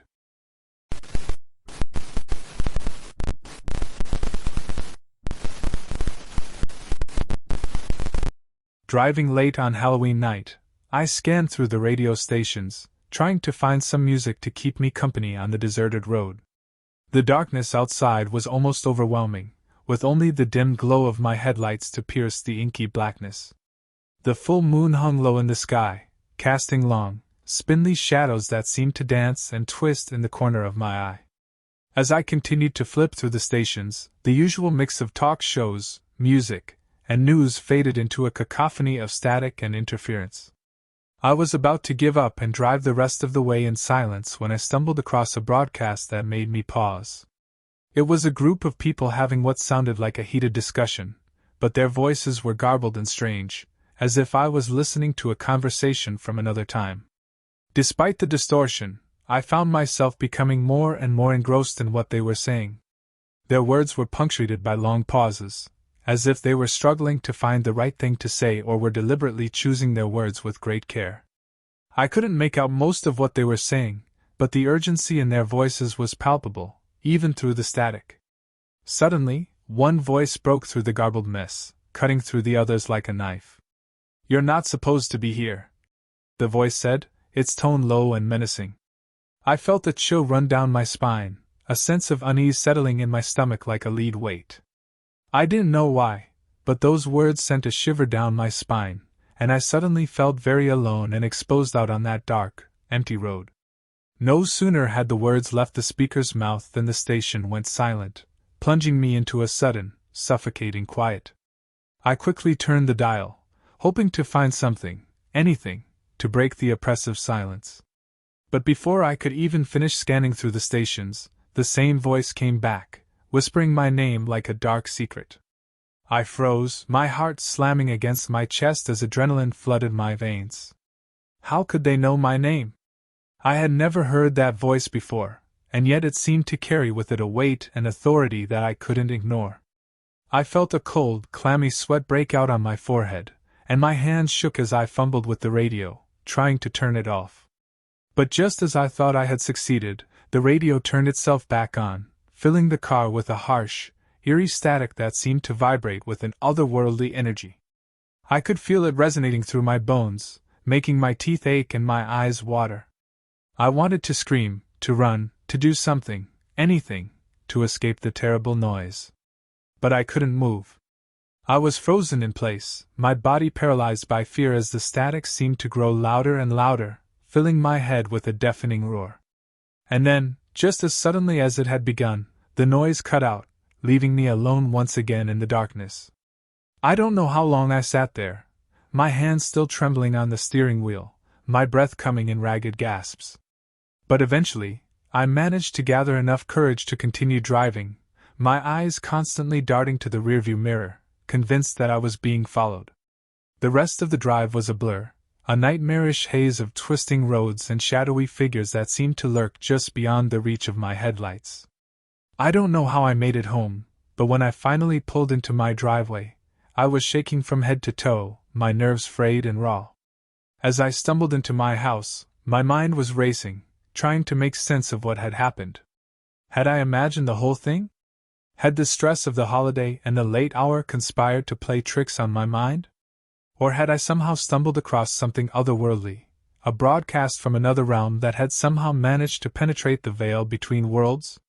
I didn't have any answers, and the more I tried to make sense of it, the more confused and frightened I became. In the end, I did the only thing I could think of. I locked all the doors, drew the curtains shut, and curled up on the couch, trying to find some small measure of comfort in the familiar surroundings of my own home. But sleep was a long time coming, and when it did finally come, it was plagued by strange and disturbing dreams. Dreams of shadows and whispers, of garbled voices and eerie static that seemed to echo through my mind like a haunting refrain. I knew that I would never be able to forget that night, that terrible broadcast that had somehow managed to tap into my deepest fears and insecurities. And though I tried to put it out of my mind, to move on with my life, I couldn't shake the feeling that I was being watched, that someone, or something, was always there, just beyond the edge of my vision. Days turned into weeks, and weeks into months, but the memory of that night lingered, a dark cloud that threatened to overshadow all the good in my life. I found myself jumpy and nervous, startled by even the smallest of noises. I stopped listening to the radio, afraid of what I might hear, and I avoided being alone at night, the darkness seeming to hold 1,000 hidden dangers. And then, just when I thought I had finally managed to put the past behind me, I stumbled across something that made my blood run cold. I was going through some old boxes in the attic, searching for something long forgotten, when I came across an old, dusty radio. It was the same model as the one I had been listening to that fateful night, and as I held it in my hands, a wave of fear and dread washed over me. I tried to ignore it, to tell myself that it was just a coincidence, but I couldn't shake the feeling that I was being drawn back into that dark, terrifying world. And as I turned the radio on, my heart pounding in my chest, I knew that I was right. The same garbled voices, the same urgent, whispered conversations, filled the air, as if they had been waiting for me all this time. And as I listened, I knew that I couldn't turn away, that I was once again trapped in their terrible, otherworldly embrace. I don't know what will happen to me, or if I will ever be able to escape the clutches of that dark, eerie broadcast. But I know that I can't ignore it, that I must face the darkness head on, no matter how terrifying it may be. For somehow, I know that the key to my salvation, and my destruction, lies within that small, unassuming radio, its dial tuned to a station that exists beyond the reach of time and space. And as I listen to the voices that whisper my name, I can't help but wonder if I will ever find a way to break free, or if I am doomed to remain trapped in that dark, endless night, forever searching for a way out.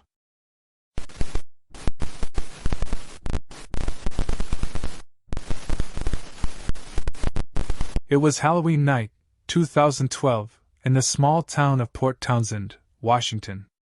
My best friend Emily and I decided to head to a haunted house attraction in a nearby town, Dunwich Manor, located about an hour away. It was a well-known seasonal event, and every year, people from all over the area flocked to it for a good scare. Emily had been talking about going for weeks, and as much as I wasn't a fan of haunted houses, I agreed to go. I didn't want to be the one to ruin our Halloween tradition. We arrived around 8 p.m. The night was chilly, with a thin veil of fog rolling off the nearby water. The line outside the haunted house snaked around the block, but the energy was contagious, people laughing, nervously glancing at the eerie old mansion as they waited. Dunwich Manor was an actual abandoned house, and that added to the authenticity. It was the kind of place you'd avoid driving by after dark, even on a regular night. Once inside, we were quickly separated. I had expected to stay close to Emily, but in the chaos of screaming guests and disorienting strobe lights, she disappeared into the crowd. At first, I didn't worry. We had been to haunted houses before, and losing each other for a few minutes was part of the experience. I figured she would reappear once we made it out of the maze of dimly lit hallways, actors in masks jumping out from behind corners. I made it out before her, or at least I thought I had. I stood by the exit, expecting her to emerge any moment, but as people trickled out, there was no sign of Emily. 15 minutes passed, then 30. I started getting nervous. The crowd had thinned out, and it was just me standing in the cold, waiting. I asked one of the staff members if they had seen her. He gave me a puzzled look and said they hadn't had anyone inside for a while. I insisted that my friend was still in there, but he just shrugged and said he hadn't seen anyone fitting her description. Frustrated, I waited another hour, hoping she'd show up, but she never did. Panic began to set in. I called her phone, but it went straight to voicemail. I flagged down a security guard, who helped me search the premises. Nothing. Emily had vanished. The police were called, and soon her family arrived, frantic and confused. The haunted house staff swore up and down that they hadn't seen her. The building was thoroughly searched, but no trace of Emily was found. It didn't make sense. How could she have just disappeared? Days turned into weeks, and the search for Emily grew more desperate. Posters went up all over Port Townsend, and local news ran stories about her disappearance. But despite the widespread efforts, no one could find her. It was as if she had vanished into thin air. I couldn't shake the guilt. I had been right there, and I should have kept an eye on her. Everyone else eventually seemed to move on, but I couldn't. Then a year passed. It was Halloween night again, and the anniversary of Emily's disappearance weighed heavily on me. I hadn't gone back to Dunwich Manor, nor did I have any intention of doing so. But something happened that night that changed everything. I was sitting at home, watching TV, when my phone buzzed. I glanced at the screen and felt my heart stop. It was a text from Emily's number. "I'm still here." My breath caught in my throat. I read it over and over, trying to convince myself it was a sick joke. But no one else had her phone. Her number had been disconnected shortly after she went missing. I dialed it, my hands shaking, but just like before, it went straight to voicemail. My mind raced, trying to figure out what was happening. I called the police, but they dismissed it as a prank. They had no leads on Emily after all these months, and it seemed like they had given up. I hadn't. Something inside me told me to go back to Dunwich Manor. Maybe there was something I had missed. Maybe she was still there. I didn't know what I expected to find, but I couldn't shake the feeling that I needed to return. I drove out to the town, but when I arrived, Dunwich Manor was different. It was boarded up, the paint peeling from its old walls, and there was a sign out front. Closed indefinitely. Confused, I approached the property. It looked like it had been abandoned for years, long before Emily had gone missing. How could it have been open the year before? I walked around the perimeter, my heart pounding in my chest. The moon was high, casting long shadows across the dead lawn. I called out her name, feeling stupid but desperate. The wind whistled through the trees, but there was no answer. Just as I was about to leave, I heard something, a faint voice, almost like a whisper, carried on the wind. It was coming from inside the house. My stomach turned. The place had been locked up tight for years. There was no way anyone was in there. But I couldn't leave. I had to know. I found a broken window on the side of the house and, after a moment of hesitation, climbed through. The inside was even worse than the outside, dusty, cold, and dark. My flashlight flickered as I made my way down the hall, the air thick with the smell of mold and decay. I kept calling out her name, but there was no response. Finally, I reached the room where we had last been together, a large, open space at the end of the haunted house attraction. It was empty, just like the rest of the house, but as I stood there, the same whisper came again, clearer this time. "I'm still here." My blood ran cold. I turned around, searching the shadows, but there was nothing. Just me and the darkness. My chest tightened with fear, and I ran.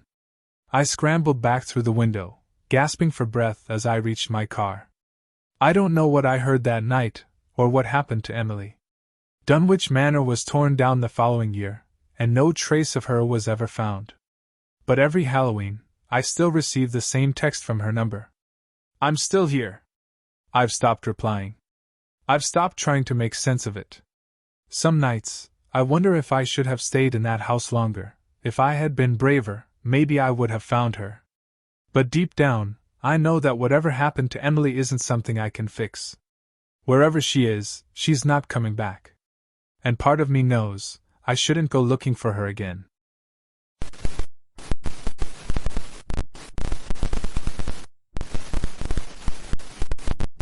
I cut through a narrow alley to get home. Halfway through, the air grew colder, a sudden chill that had nothing to do with the autumn breeze. The flickering streetlight at the alley's midpoint cast long, dancing shadows, turning the brick walls into grotesque, grinning faces.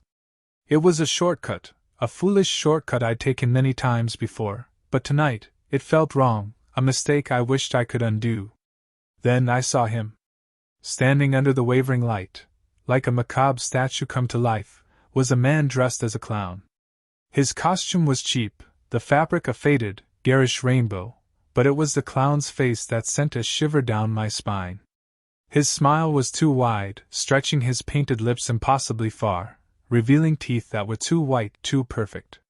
His eyes, hidden behind a thick layer of white paint, seemed to bore into me, devoid of any warmth or mirth. He held a bright red balloon, its string limp, as if it had lost its life.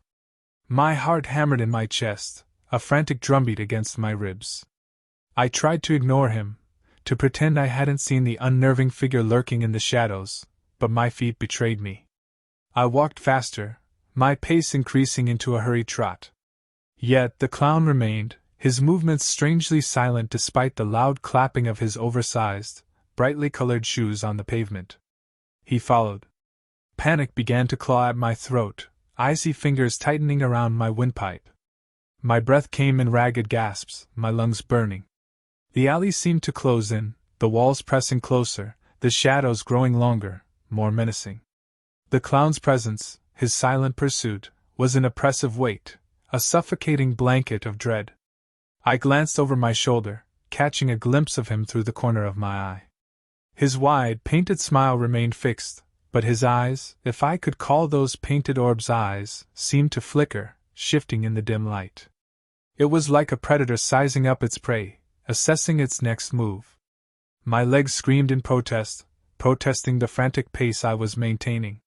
My muscles burned, but I pushed them harder, desperate to escape the chilling presence behind me. I could feel the cold sweat prickling my skin, the stench of my own fear filling my nostrils. Just before I reached the mouth of the alley, the end of this terrifying nightmare, I turned to look back. He was there, mere inches behind me. His painted face, his wide, grotesque smile, was frozen in a silent, horrifying scream. A scream that echoed in the emptiness of the alley, that reverberated in the hollow chambers of my soul. I didn't need to see his eyes to know they were filled with something dark, something ancient, something horrifying. The image seared itself onto my memory, an indelible mark on the canvas of my mind. It was like a horrifying tableau, perfectly frozen in time. I ran. I didn't walk, I didn't jog. I ran as if my life depended on it, which in that moment it felt like it did. I burst out onto the main street, the garish Halloween decorations suddenly grotesque in their cheerful displays. I didn't look back, didn't dare to. My heart pounded like a war drum, my breath came in rasping gasps, my legs ached with every step. I stumbled onto my porch, fumbled with the keys, and slammed the door behind me, the sound echoing through the suddenly silent house. I leaned against the door, panting, my body trembling, my mind replaying the scene in the alley, the clown's silent scream echoing in the dark recesses of my soul. That Halloween night shattered the innocence of the holiday for me. The joy and excitement were replaced by a deep, abiding fear that lingered in the shadows of my heart. Every Halloween since, I've avoided that alley, a wide berth of terror surrounding it in my mind. The mere thought of it brings a chill to my spine, a tightness to my chest. I've tried to rationalize it, to tell myself it was a trick, a prank gone too far. But the image, the silent scream, the unnerving sensation of being watched, it all remains, etched into my memory. The clown, the flickering streetlight, the cold, damp air of the alley, it all comes back in flashes, unwelcome visitors in my mind. And sometimes, in the dead of night, when the world is silent and the shadows dance in the corners of my room, I see him in my nightmares. He stands there, under a flickering light, his painted smile a grotesque mockery of joy, his silent scream a constant reminder of the night I encountered terror in a narrow, forgotten alley. The clown's face, twisted in silent horror, becomes the monster under my bed, the lurking figure in the closet, the whisper in the darkness. It steals the joy from holidays, the innocence from childhood memories, and leaves behind a chilling sense of unease that never truly fades. I've tried to forget, to move on. But the fear remains, a constant companion, a phantom limb of a forgotten terror. Every Halloween, as children in costumes come knocking at my door, a part of me recoils, my eyes darting to the shadows, searching for a trace of the painted face, the silent scream. The alley remains a dark scar on my memory, a constant reminder that some things are best left unseen, some encounters best avoided. It's a lesson learned in fear, a painful reminder of the night I encountered the darkness that lurks beneath the surface of the cheerful, festive facade of Halloween. And even though I tried to push it back, to bury it deep within the forgotten corners of my mind, the clown's silent scream still echoes in the darkest parts of my soul, a chilling reminder of the Halloween night that changed me forever.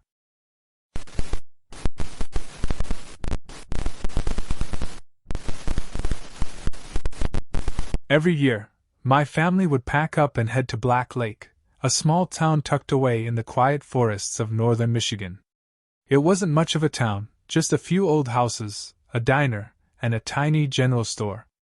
But to us, Black Lake was our sanctuary, a tradition we had kept alive every Halloween since I could remember. There was something magical about that place. The cabin we rented every year sat right on the water's edge, and by late October, the lake would be surrounded by the changing leaves, their golden hues reflected in the still, glassy surface. It was 2007, and I was 16 that year. The air was crisp as always, and we had the place to ourselves, just like every other Halloween. There was something special about the quiet that time of year. The tourists were long gone, and it felt like the whole lake belonged to us. I loved the solitude, but what I loved most was swimming. Even though the water was colder by October, I would always take one last swim before winter set in. My parents always warned me not to swim after dark, but I had grown up around water. I was confident, and besides, it was more peaceful when the sun was setting, casting long shadows over the lake. That Halloween evening, while my parents were inside, I slipped out of the cabin and made my way to the dock. The sun was dipping below the horizon, and a slight mist was starting to roll in over the water. I hesitated for a moment at the edge of the dock, feeling the cool air bite at my skin, but the water, so still and silent, called to me. I slipped in, the cold shocking my body, but it was exhilarating. I swam out a little ways, just far enough so the dock was still in view. The water was freezing, but the more I moved, the more comfortable it became. I floated on my back, staring up at the sky as the last light of the day faded, turning everything a dusky blue. That's when I saw her. At first I thought it was a reflection, maybe a trick of the light. But when I looked again, my heart stopped. There, not too far from where I floated, was a girl. She was standing waist deep in the water, completely still, her arms hanging limp at her sides. Her hair was long and dark, tangled in wet strands around her face.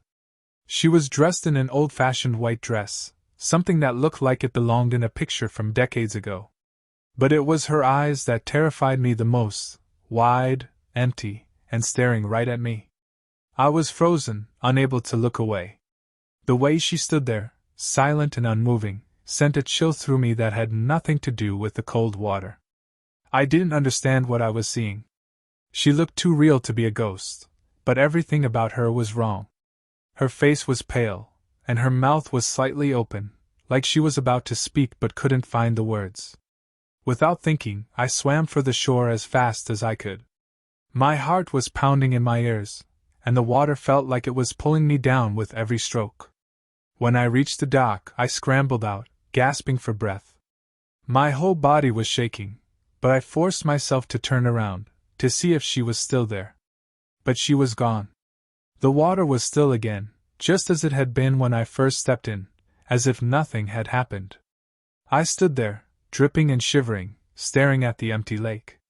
My mind raced with explanations. Maybe it was a prank, maybe someone was messing with me. But there was no one else around. I knew that much. I ran back to the cabin and told my parents what I'd seen. My dad laughed it off, saying it was probably just a trick of the light or my imagination getting the better of me. My mom was a little more concerned, but she too dismissed it as some kind of prank. Probably some kids messing around, she said. But I knew what I saw. The next day, I couldn't get the image of that girl out of my head. I kept replaying the scene, trying to make sense of it. In the afternoon, I went into town to clear my mind. At the general store, I started chatting with the owner, an old man named Carl who had lived in Black Lake his entire life. I don't know why I brought it up, but I asked him if anything strange had ever happened at the lake. He gave me a curious look before sighing. "You're not the first one to see her," he said. My stomach dropped. He told me the story of a girl named Margaret who had drowned in Black Lake over 50 years ago, on Halloween night. She had been out on the lake with her family when their boat capsized. They all made it back to shore except for Margaret. Her body was never found. Ever since then, people claimed to see her, always on Halloween, always just standing there, staring. I felt a wave of cold wash over me as he spoke. I had heard ghost stories before, but this was different. This was real. I had seen her. From that day on, I couldn't shake the feeling that Margaret was still out there, waiting. Every time I went near water, whether it was at the lake, a pool, or even just a reflection in a puddle, I saw her. Sometimes it was just a glimpse, but it was always enough to send a shiver down my spine. She was there, watching me, her vacant eyes following my every move. Years have passed since that Halloween, but I still can't go near water without thinking of her. The way she stood there, silently watching, haunts me to this day. My parents stopped renting the cabin after that, and we haven't been back to Black Lake since. But I know she's still there, waiting for someone else to join her in the cold, dark water. And every Halloween, I wonder if it will be me.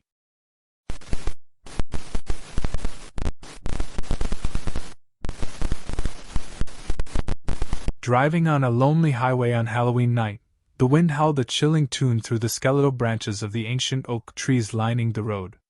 The radio crackled with static, a soundtrack to the eerie emptiness that enveloped me. It was a night for staying indoors, curled up with a warm drink and a spooky movie, not for navigating deserted roads under a sky painted with inky blackness and a sliver of pale moon.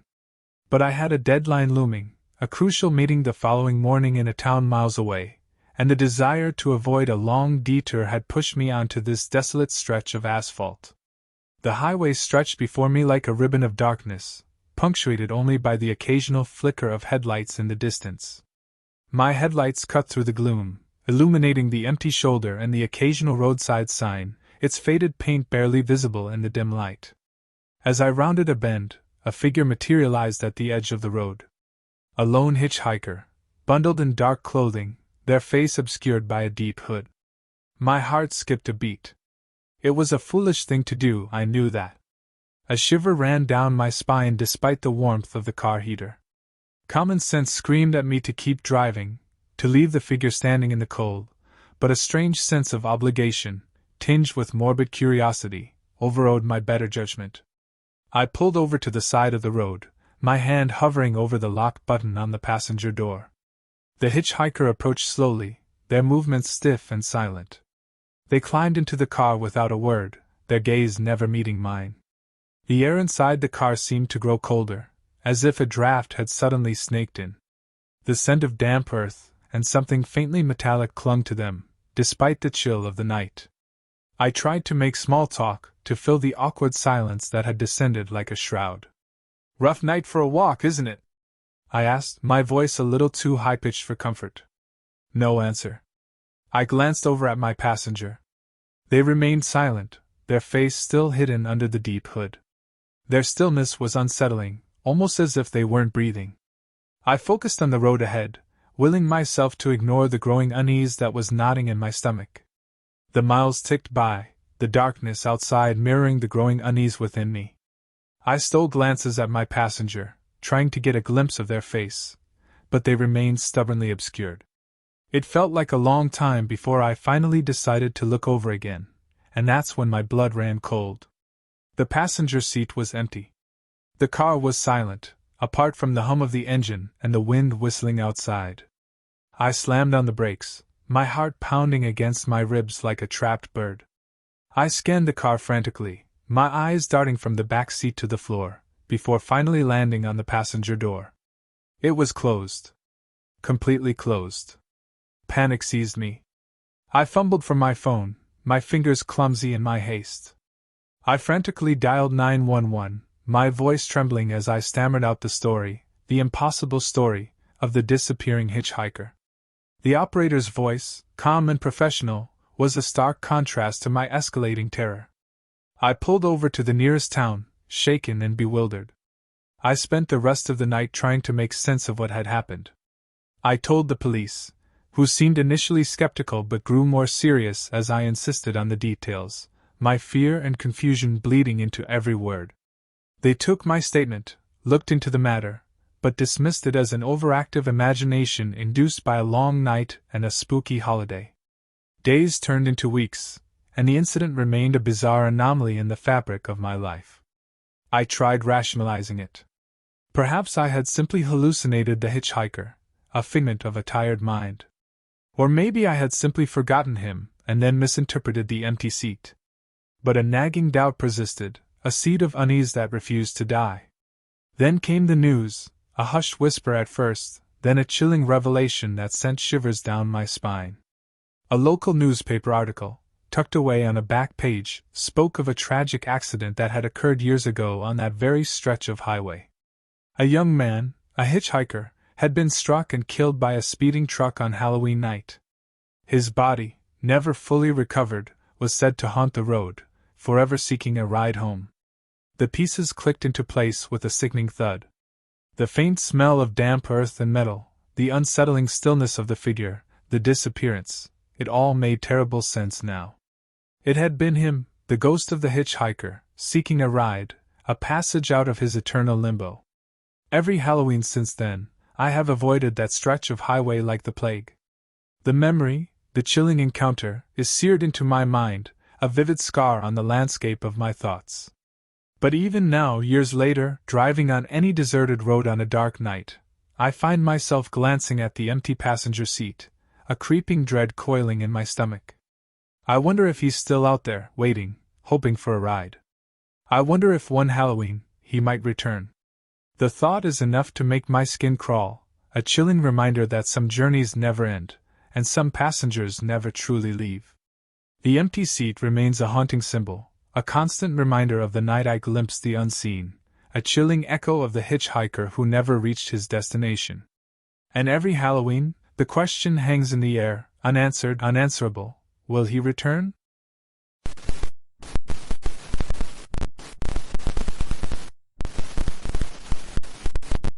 Growing up in Charleston, South Carolina, Halloween was always my favorite time of year.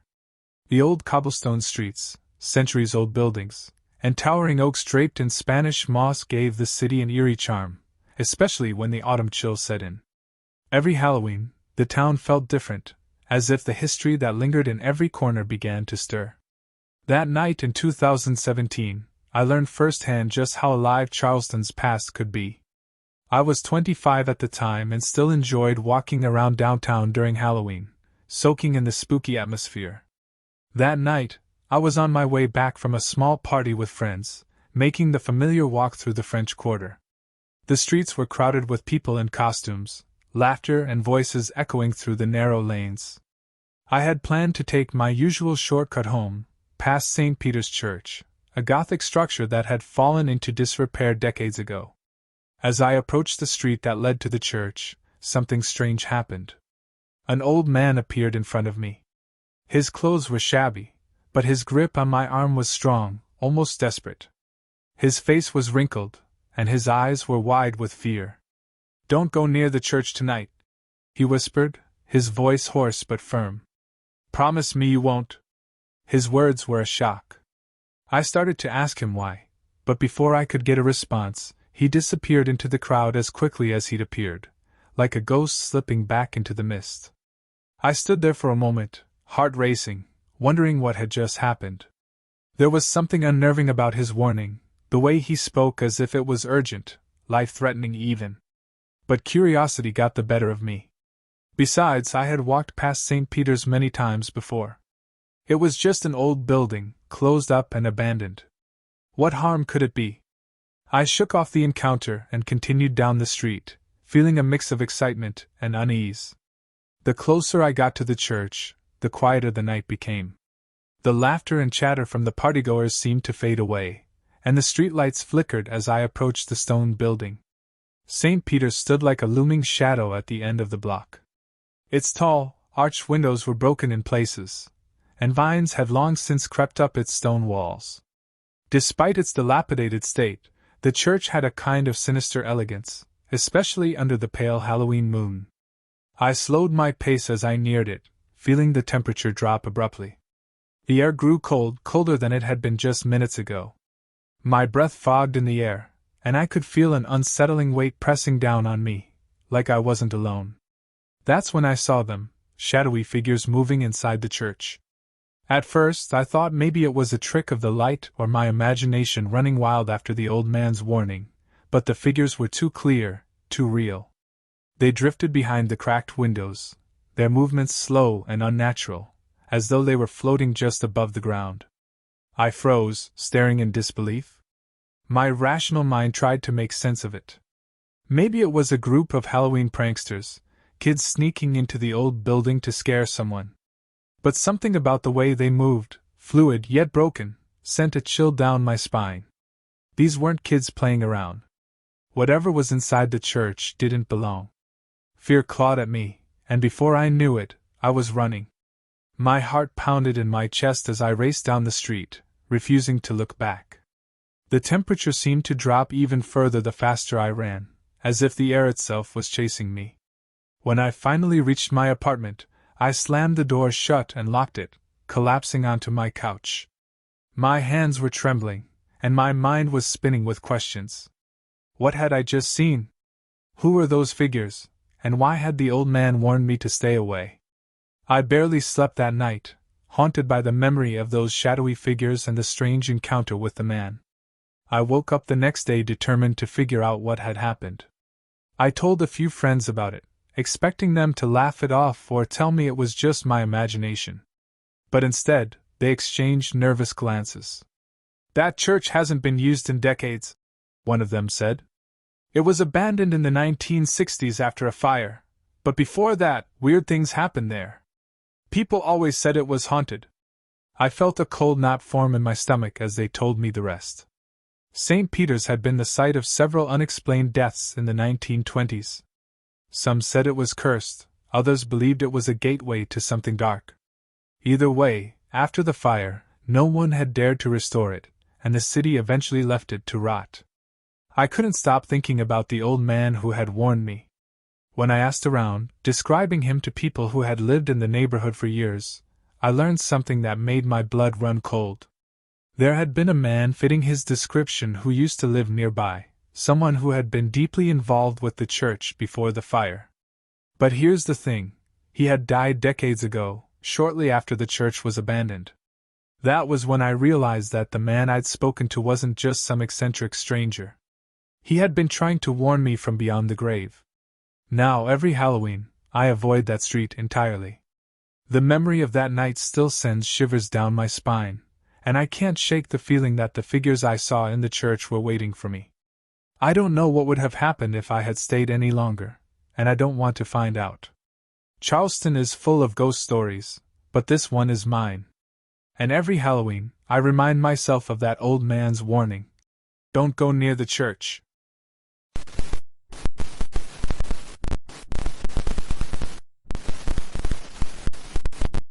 It was the Halloween night when I passed by the old Blackwood Manor, a place shrouded in whispers and rumors of a haunting presence. Locals spoke of a tragic love story, a woman in white forever bound to the decaying walls, her sorrowful spirit unable to find peace. I, like many others, dismissed it as mere folklore, a chilling tale to entertain on a crisp autumn evening. But that night, everything changed. I was walking home from a friend's Halloween party, the air crisp and the moon a pale orb in the inky sky. The Blackwood Manor loomed before me, its dark silhouette against the starlit canvas, an unsettling sight even under the whimsical glow of jack-o'-lanterns adorning neighboring porches. As I strolled past, a flicker of movement caught my eye. I glanced up at a dimly lit window on the second floor.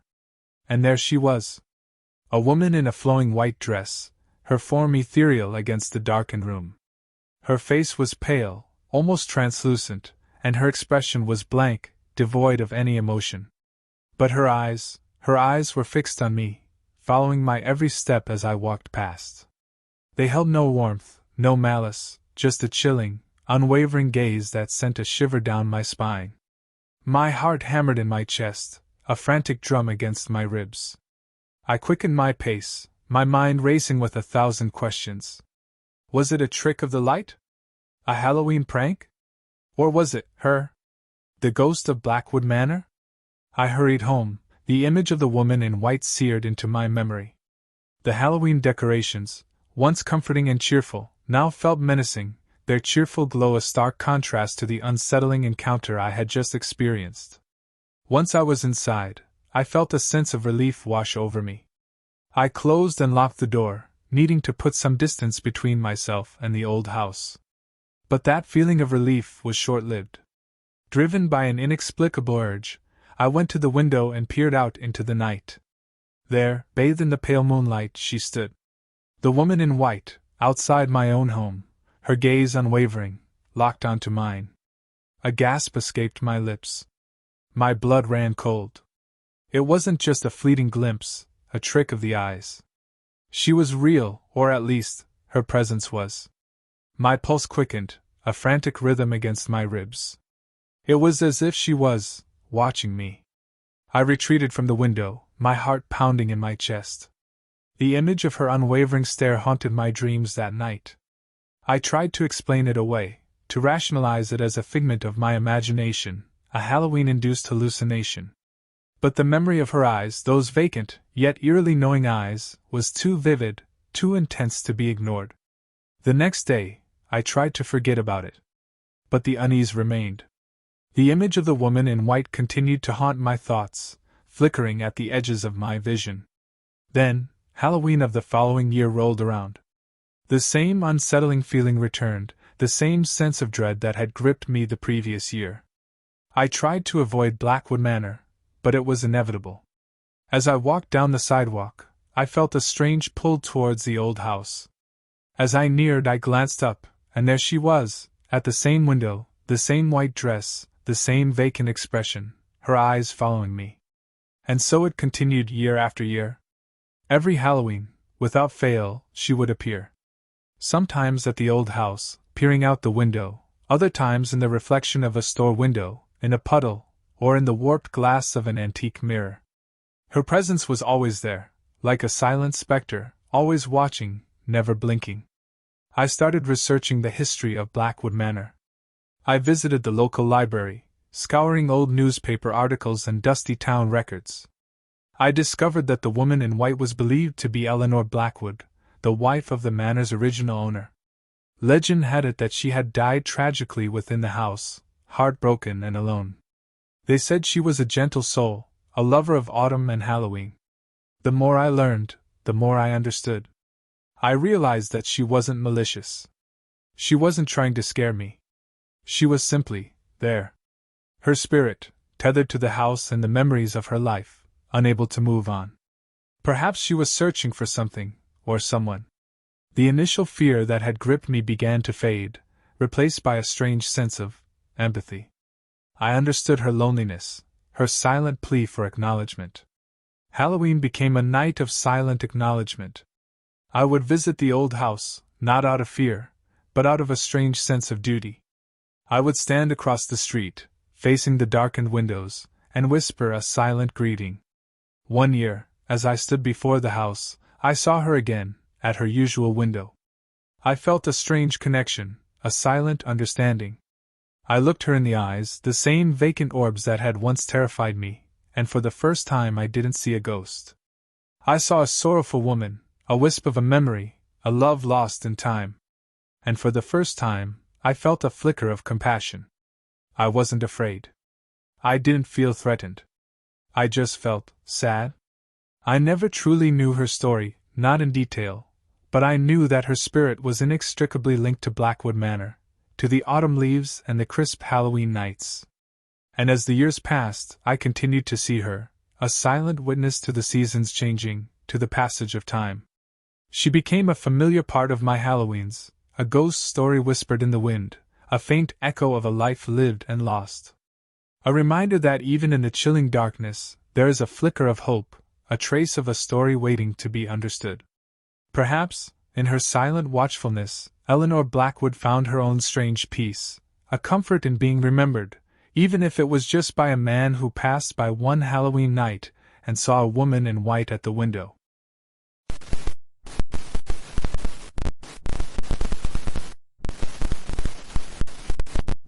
One Halloween, I hosted a party and invited friends to share their scariest experiences. As the night progressed, we felt a strange presence in the room. It was subtle at first, a prickling sensation on the back of your neck, a sudden chill in the air despite the roaring fireplace, and the numerous jack-o'-lanterns casting a warm, flickering glow. We chalked it up to the spooky ambience, the shared tales of ghostly encounters and chilling urban legends that fueled the night. My friends, a motley crew of thrill-seekers and skeptics, were in their element. Sarah, a petite librarian with a surprisingly dark sense of humor, recounted a harrowing experience with a phantom hitchhiker who materialized in her rearview mirror before vanishing. Mark, a jovial carpenter with a booming laugh, shared a tale of a haunted antique mirror he'd bought at a flea market, claiming it would whisper secrets in the dead of night. Their stories, woven with a blend of fear and fascination, fueled the atmosphere, thickening the air with a tangible sense of the uncanny. As the night wore on, the subtle chills intensified. The lights flickered erratically, casting dancing shadows across the room, briefly plunging us into darkness before sputtering back to life. The temperature dropped significantly, causing a shiver to run down my spine despite the numerous layers of clothing I was wearing. "Is it just me, or is it getting cold in here?" Emily, a bubbly artist with a contagious laugh, asked, her voice barely above a whisper. Yeah, it's kind of freezing, Mark agreed, rubbing his arms. Maybe the furnace went out. I dismissed it as an overactive imagination, fueled by the Halloween spirit. Probably just the old house settling, I said, trying to sound more confident than I felt. The house, an old Victorian with creaky floorboards and a history shrouded in whispers, was notorious for its strange happenings. But I usually dismissed them as drafts and old pipes. However, the atmosphere continued to shift, a palpable tension filling the room. The laughter faded, replaced by hushed whispers and anxious glances. We all felt it, an unseen presence watching us, lurking in the shadows. Then it happened. A voice, cold and raspy, whispered in my ear, "Let me in."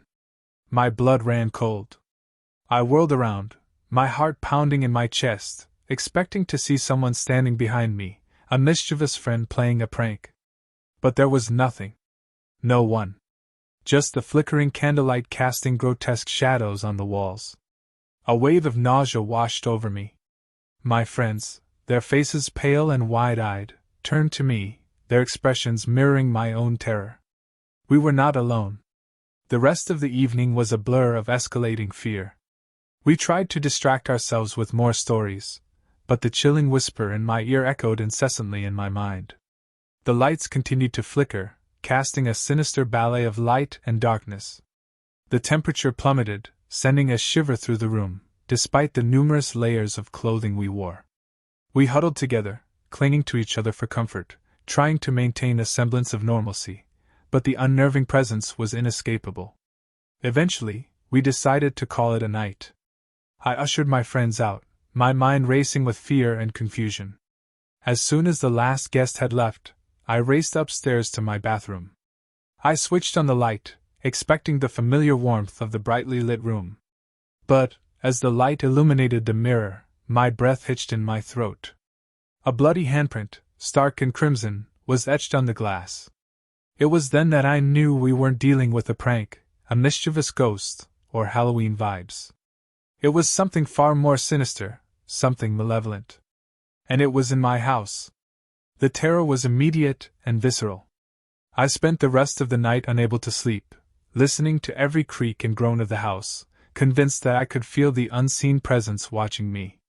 The next morning, the bloody handprint was gone, as if it had never been there. But the fear remained. The memory of the chilling whisper, the cold touch of the unseen presence, the bloody handprint on the mirror, it all etched itself into my memory, a terrifying scar on my psyche. From then on, every Halloween, the fear returned. The air in my house would become heavy, the shadows would seem to deepen, and a cold dread would settle in my bones around dusk. The lights would flicker, the temperature would drop, and I would hear the faint whisper in my mind. "Let me in." I tried everything to dispel the haunting, sage smudging, exorcisms, even consulting with paranormal investigators. Some claimed to see evidence of some kind of a dark entity, a malevolent spirit that had attached itself to my house. But nothing seemed to work. The entity remained tethered to my home, its presence a constant reminder of that terrifying Halloween night. Years have passed, and I still live in that house. I've learned to live with the fear, to accept that it's a part of my life, a constant companion. Every year, as Halloween approaches, I brace myself for the inevitable. The subtle chills, the whispered invitation, the lingering dread. I've tried to avoid hosting another Halloween party, but sometimes, the fear is so intense that I feel the need to do something. I've tried to get out of the house on Halloween, but I can only run away from the fear for a short time. I rarely sleep the night of October 31st, but it is the night that I realize that I am not alone, in the darkest, most literal sense of the phrase. And in the quiet moments, when the house is still and the only sound is the wind whispering through the old trees outside, I can sometimes feel a presence near me, a subtle, chilling touch on the back of my neck, and a faint voice whispers in my ear, "Let me in." The chilling whisper has become a part of me, a constant reminder that some doors, once opened, can never be truly closed. And that some shadows never truly fade away. Especially on Halloween.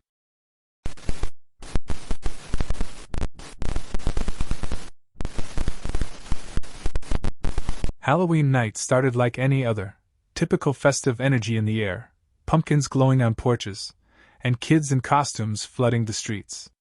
I was driving back home after visiting a friend in Tulsa, Oklahoma, heading west along Route 66. A highway known for its nostalgic charm and quirky roadside attractions, it had always been a straightforward route for me. But that night was different, unsettling in ways I couldn't quite put my finger on at first. It was late, maybe around 10:30 p.m., and I'd been driving for a while.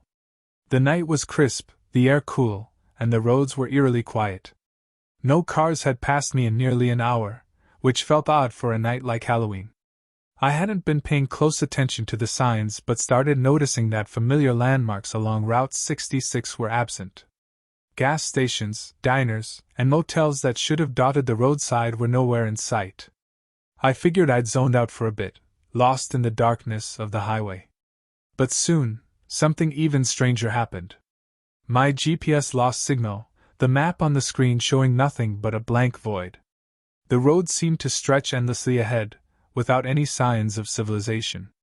Then I saw it, a wooden, weathered sign lit by a single flickering streetlight. "Welcome to Hallows End." I'd never heard of this town before, and I'd driven this stretch of Route 66 enough times to know it shouldn't have been there. Still, the road led me straight toward it, almost beckoning me in. I wasn't one to believe in strange phenomena, but something felt off. The hairs on the back of my neck stood up, but curiosity got the better of me. I decided to explore. Hallows End looked like any small Midwestern town at first glance, quiet, a little rundown, but ordinary enough. However, as I drove through the main street, I noticed that the people walking around were dressed in Halloween costumes. That alone wasn't surprising. It was Halloween night after all. But these costumes were different.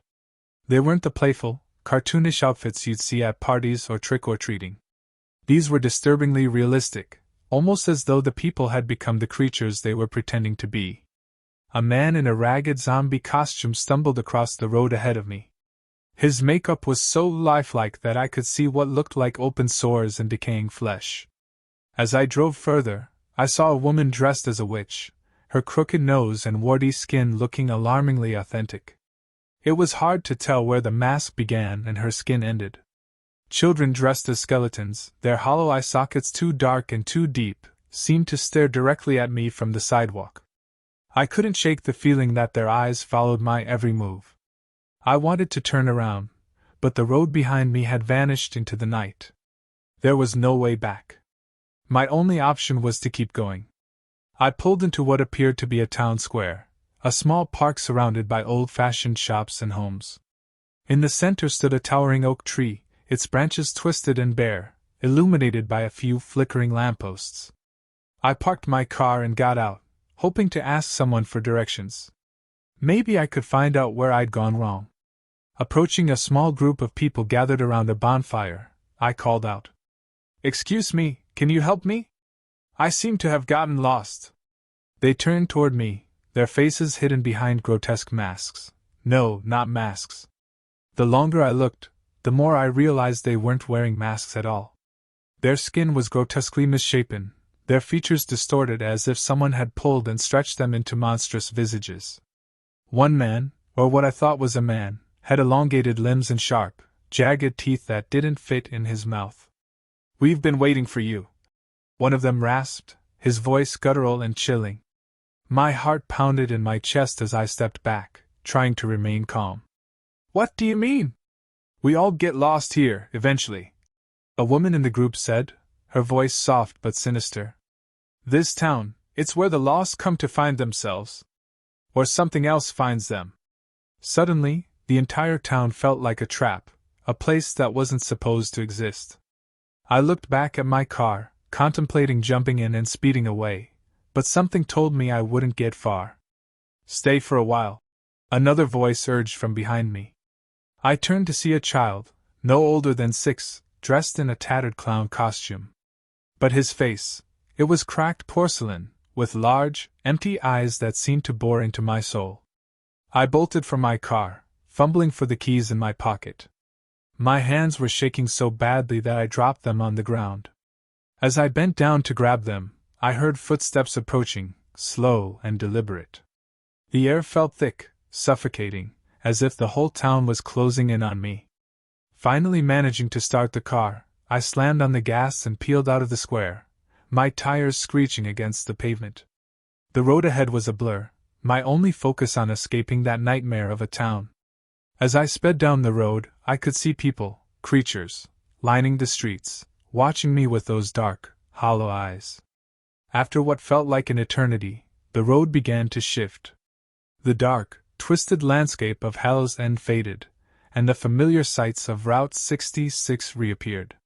My GPS flickered back to life, showing me the path ahead, but there was no sign of the town on the map.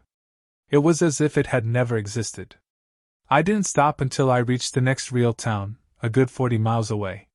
Shaken, I parked at a gas station and stumbled inside. The clerk gave me a strange look, probably because I looked like I'd seen a ghost. "Everything okay, man?" he asked. I hesitated, unsure if I should even try to explain. "Yeah, I got lost back there. Ever heard of a town called Hallow's End?" The clerk stared at me for a moment before shaking his head. "Nope, can't say I have. You must have taken a wrong turn or something. Ain't nothing but empty road for miles." I didn't push the issue. It was clear he hadn't heard of it, and I wasn't eager to relive the experience. I bought a cup of coffee and got back in my car, determined to put as much distance between myself and that place as possible. To this day, I don't know if what I saw that Halloween night was real, or if my mind had played tricks on me. But every time I drive Route 66, I keep an eye out for that wooden sign welcoming me to Hallow's End. I haven't seen it again, but the memory lingers, a chilling reminder that sometimes, when you get lost, you find more than you bargained for.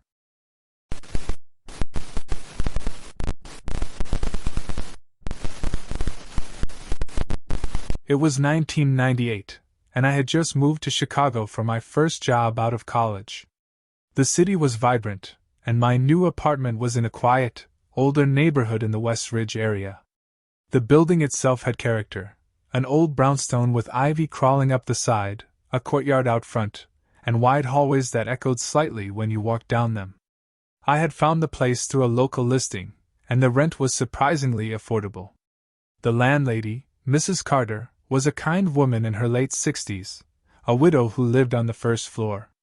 She had inherited the building from her husband, who had passed away some years back. There was a sweetness about her, a warmth. From the moment I met her, she seemed like someone's grandmother, always with a smile, always polite. She'd check in on me every once in a while, offering homemade cookies or asking how work was going. As someone new to the city, I appreciated her company. She made me feel at home in a city that could otherwise feel vast and overwhelming. I'd been living there for 3 months, and everything had been normal, until Halloween night. That year, Halloween fell on a Saturday. The neighborhood was bustling with trick-or-treaters, and the streets were decorated with carved pumpkins, skeletons, and fake cobwebs. I wasn't one for Halloween parties, so I decided to stay in and watch a few horror movies. But as the night wore on, I noticed something strange. Mrs. Carter, who typically didn't leave her apartment much after dark, was pacing around the courtyard outside, her white cardigan fluttering in the chilly October wind. At first, I thought she might be helping with the neighborhood's festivities, or maybe she was just getting some fresh air. But then I saw her stop, stare at something in the distance, and mutter to herself. The way she moved, it was jerky, almost unnatural. Her hands, usually steady, were trembling, and her posture seemed hunched, as if some invisible weight was pressing down on her. I opened my window slightly, listening. The air outside was cool, but something about the night felt off. As Mrs. Carter passed beneath the dim courtyard light, I could see her face more clearly. She looked pale, sick even. Her eyes, normally soft and kind, were wide and glassy, darting around as if she were watching something I couldn't see.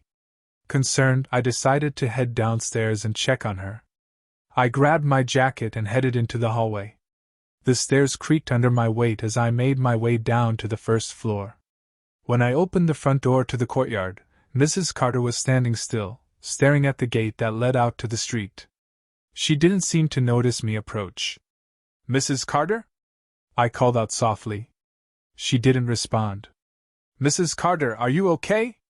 Slowly, she turned to face me, but her expression was blank, as if she didn't recognize me. Her eyes locked onto mine, and for the first time since I moved in, I felt uneasy around her. "There are so many of them," she whispered, her voice trembling. "They keep coming back." A chill ran down my spine. "What do you mean?" She didn't answer. Instead, she walked back toward her apartment, her movements slow and deliberate. I followed her inside, feeling compelled to make sure she was okay. The interior of her apartment was dimly lit by a single lamp in the corner. The air was heavy, thick with an odd musty smell that hadn't been there before. The apartment itself was cozy, filled with old furniture and family photographs. But something about the room felt wrong. It was as if the warmth that usually radiated from her home had vanished. Mrs. Carter sat down in her armchair, her hands folded in her lap, staring at the dark window across the room. "They don't like it when you look too long," she muttered, her voice barely above a whisper. "They make you see things." I felt a wave of unease wash over me. "Who are you talking about?" "Them. The ones who never leave. They come every year on Halloween, waiting." My skin prickled with goosebumps. I didn't know what she was talking about, but the fear in her voice was real, palpable. I tried to calm her down, but she seemed lost in her own thoughts, her eyes fixed on something just beyond the glass of the window. "I think you should lie down," I suggested, taking a step toward her. But before I could get any closer, she grabbed my arm with surprising strength. "Don't let them in," she hissed, her eyes wide with terror. "No matter what you hear, don't open the door." I didn't know what to say. The woman who had been so kind and gentle had become someone else entirely, consumed by some deep, irrational fear.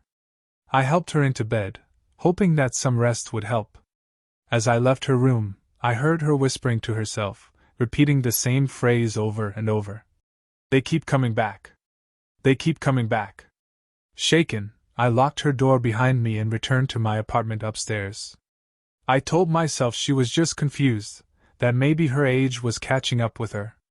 But as I settled back into my own space, I couldn't shake the feeling that something was wrong. The night outside had grown unnaturally quiet, the festive sounds of Halloween fading into a thick silence. It was around midnight when I first heard it, a soft tapping on my door. My heart skipped a beat. I hadn't been expecting anyone, and after my strange encounter with Mrs. Carter, I wasn't eager for more surprises. The tapping continued, slow and rhythmic, as if someone were deliberately testing my nerves. I stood up, cautiously approaching the door. My hand hovered over the doorknob, but Mrs. Carter's warning echoed in my head. "Don't let them in." I leaned closer to the door, listening. Faint whispers came from the other side, voices I couldn't quite make out, but they were insistent, pleading. My mind raced, trying to rationalize the situation. Maybe it was trick-or-treaters who had stayed out too late, or maybe some of the neighborhood kids playing a prank. But the tapping turned into a soft scratching, like nails dragging down the wood. I stepped back, my pulse quickening. I didn't want to open the door, but the noise was relentless, clawing at my nerves. And then, just as suddenly as it had started, the noise stopped. I stood there in the silence, waiting, my heart pounding in my ears. Minutes passed, but there was nothing. No more scratching, no more whispers. I let out a shaky breath, trying to calm down, but before I could move, I heard Mrs. Carter's voice from the hallway outside. "Let me in," she said, her voice muffled through the door. I froze. I had just left her downstairs in bed. There was no way she could be outside my door now. My hand shook as I reached for the doorknob, but something inside me screamed not to open it. "Please!" Her voice came again, weaker this time. "Let me in." I stepped back, terrified. That voice, it wasn't hers.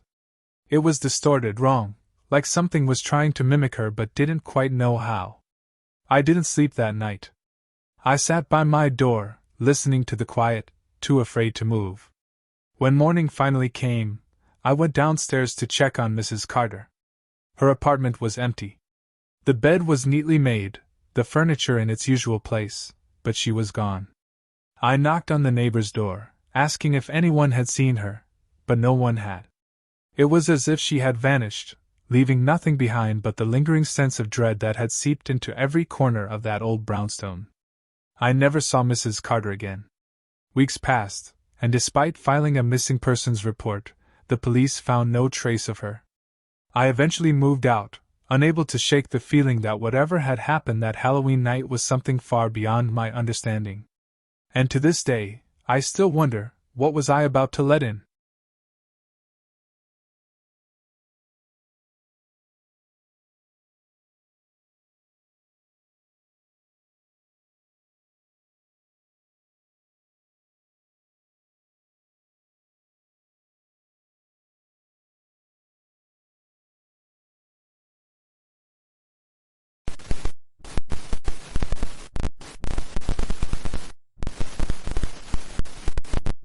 It was Halloween night in 2019, a chilly, windy evening in my quiet neighborhood in Portland, Oregon.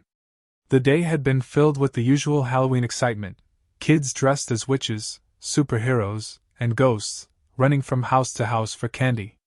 I had come home after a long day at work, looking forward to a quiet night. I wasn't much for Halloween parties anymore, but I always kept a bowl of candy ready for the trick-or-treaters. By the time the doorbell rang, it was close to midnight, which wasn't unusual. Halloween night always has its late stragglers, teens who try to push the trick-or-treat boundary or neighbors making their last rounds. But as the doorbell echoed through my small apartment, something about it felt off. The sound was normal, but my gut told me something was different. I stood up from the couch, where I had been flipping through TV channels absent-mindedly, my feet still cold from the outside air. Grabbing the candy bowl on my way, I hesitated when I reached the door. The odd feeling in my stomach wasn't going away, but I brushed it off as nerves from watching a Halloween horror movie earlier. Still, out of habit, I glanced through the peephole before opening the door. At first, I saw nothing. I leaned closer, squinting, and that's when I saw them. There were 3 figures standing at the edge of my porch, just barely visible in the dim glow of my porch light. Their costumes were strange, almost too strange to make sense of. They didn't look like the usual superhero capes or monster masks you'd expect on Halloween. Instead, they wore long, tattered robes that looked dirty and old, like something out of an old black and white horror movie.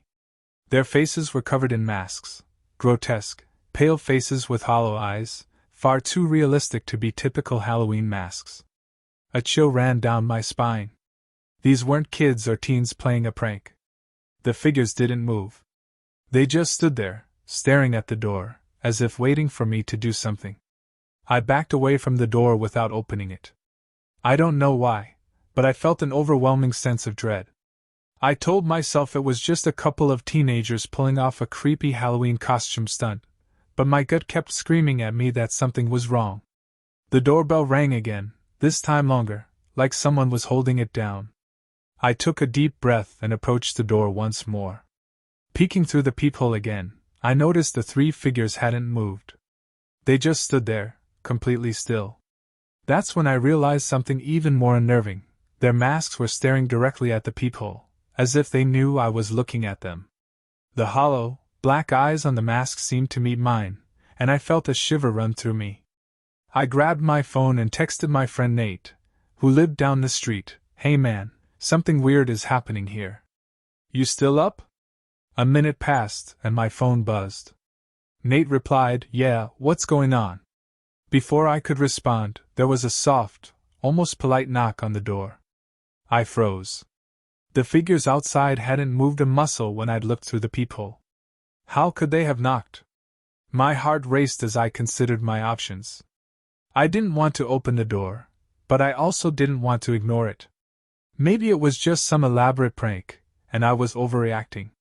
But something about their presence, something unnatural, kept me from reaching for the handle. I decided to ask them who they were. "Who's there?" I called through the door, my voice shaky. There was no response. Just silence. Who is it? I tried again, louder this time. Then I heard it. A voice. It wasn't coming from outside, though. It was coming from inside the house. It was faint, but unmistakable, a soft whisper of my name. Derek! I spun around, expecting to see someone behind me, but I was alone. My small living room was exactly as I'd left it, TV on, half-eaten bag of chips on the coffee table, empty chairs. But that whisper, there was no mistaking it. Derek! The voice called again, clearer this time, but still soft, like it was coming from the walls themselves. I backed away toward the door, heart pounding in my chest, eyes darting around the room for any sign of someone hiding. I was sure I was alone, but the voice was so clear. It felt as if it was crawling under my skin. The doorbell rang once more, and I nearly jumped out of my skin. I turned back to the door, not daring to look through the peephole again. I fumbled for my phone and dialed Nate's number. He picked up after 2 rings. Nate, man, something weird is happening. I don't know what's going on, but... Before I could finish, Nate's voice on the other end interrupted me. Derek? What are you talking about? I'm right outside. What? I asked, confused. I'm at your door, Nate said. You didn't see me? I hesitated. Wait, what? There are 3 people outside, wearing weird masks.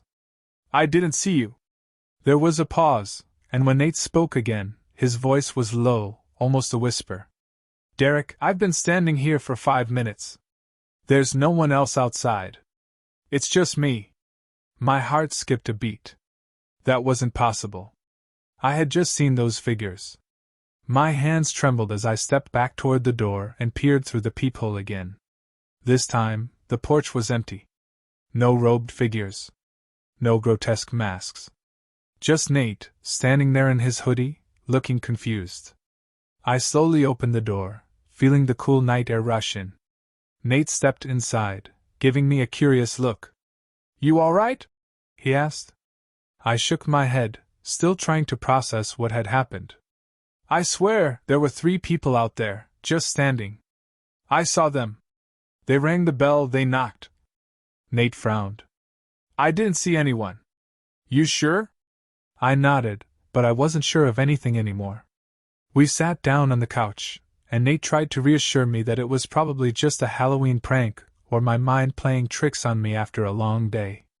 But I couldn't shake the feeling that what I'd seen was real. Later that night, after Nate had left, I lay in bed, staring at the ceiling, trying to convince myself that it was over. But deep down, I couldn't shake the memory of those figures, the way they stood motionless, staring through the peephole as if they could see me. And that voice, that whispered my name, clear as day, from inside my own home. For days after, I kept expecting to see them again, but they never returned. Halloween came and went, and life returned to normal. But every time I hear my doorbell late at night, my heart skips a beat, and I can't help but glance through the peephole, half expecting to see those same hollow eyes staring back at me.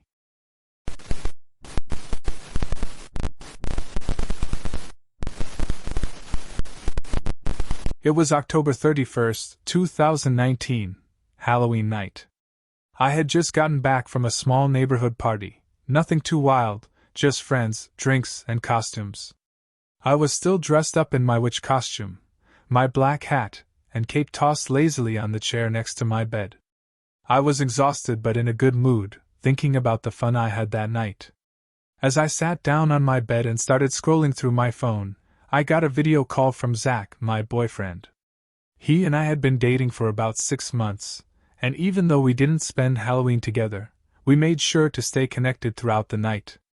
I smiled when his face appeared on the screen, his familiar grin making me feel instantly at ease. Hey you! I greeted him, my voice still a bit groggy from all the partying. Hey! He responded, his voice warm. How was the party? I sighed, leaning back against my pillows. Pretty fun. Just the usual neighborhood stuff, but everyone went all out with their costumes this year. You would have loved it. We chatted casually for a few more minutes, catching up on the night's events. The conversation flowed like it always did, easy and comfortable. But as the minutes ticked by, something shifted in Zach's expression. He furrowed his brow, glancing around as if he was distracted. "What's up?" I asked, noticing the change in his demeanor. He paused for a moment, his eyes scanning the screen as if looking for something. I think I heard something." I raised an eyebrow, half laughing. "You mean like outside your place?" He shook his head. "No. It's coming from your side. Like behind you." I froze for a second, feeling a chill run down my spine. I was sitting on my bed, facing the camera, with my bedroom door just behind me. But I hadn't heard anything. "Are you messing with me?" I asked, trying to laugh it off, though the uneasy feeling in my stomach started to grow. "I'm serious," Zach said, his tone suddenly a lot more somber. He leaned closer to the screen, his eyes narrowing as if he was studying something just behind me. "I swear I saw something. Like there's someone there." I felt my heart skip a beat. My room was dimly lit, just the soft glow from my bedside lamp casting shadows across the walls. I glanced over my shoulder quickly, but all I saw was the clutter from the night, my hat, my bag, and some clothes I had tossed around before heading out to the party. "There's no one here," I said, trying to sound calm, though I could feel my pulse starting to race. "It's probably just shadows or something." But Zach wasn't convinced. His face looked serious now, more than I had ever seen him before. "No, babe.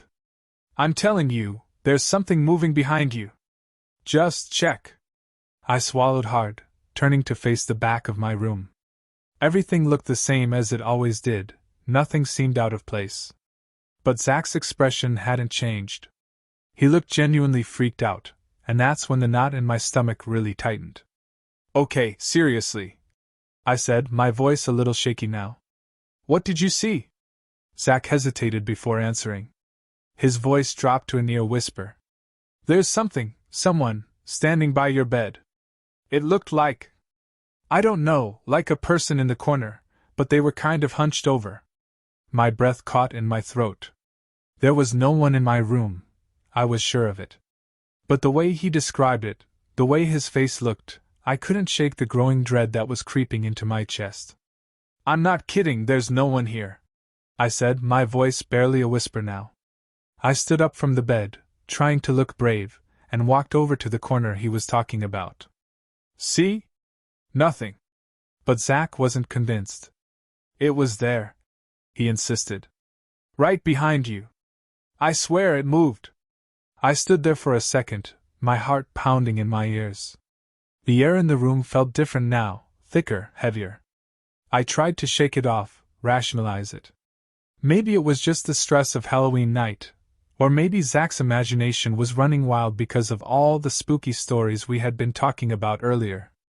But then I heard it. A soft rustling sound. Faint, almost imperceptible, but enough to make every hair on my body stand on end. It came from behind me, near my closet door. I turned sharply, but there was nothing there. Just my closet, half open, with some clothes peeking out. I told myself it was probably just the wind rattling the window, or maybe something had fallen off a shelf. But deep down, I knew it wasn't either of those things. "Zach," I whispered into the phone, my throat dry. "I think I heard something too." His eyes widened. "Get out of there." "What?" "Get out of your room, now." I hesitated, my feet frozen to the spot. The rational part of my brain was telling me I was being ridiculous, that there was no way something was actually in my room. But the fear had already taken hold, and my instincts were screaming at me to listen to Zach. Slowly, I backed out of the room, my eyes never leaving the corner by the bed. The whole time, Zach stayed on the line, his voice calm but firm. "Just get downstairs. I'll stay on the phone with you." I made my way down the stairs, each step feeling heavier than the last.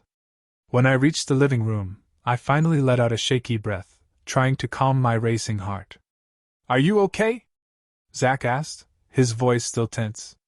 "Yeah, I'm fine," I replied, though my hands were trembling. "You sure?"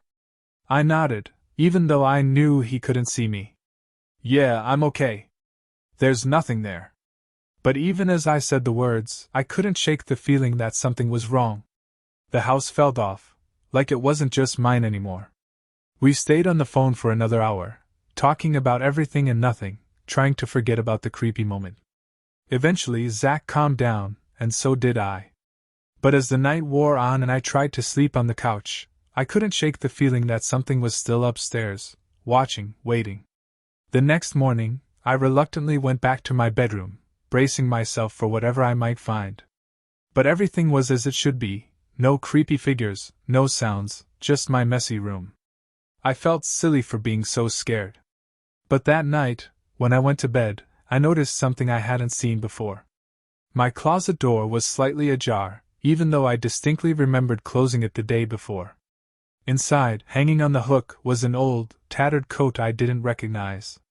It wasn't mine. And I knew, deep down, that someone, or something, had been there with me that night. I never told Zach about the coat. He would have just told me to get rid of it, but I couldn't bring myself to touch it. Instead, I shoved it deep into the closet, trying to forget it was ever there. But sometimes, late at night, I still hear that faint rustling sound. And I can't help but wonder if whatever was in my room that Halloween night ever really left.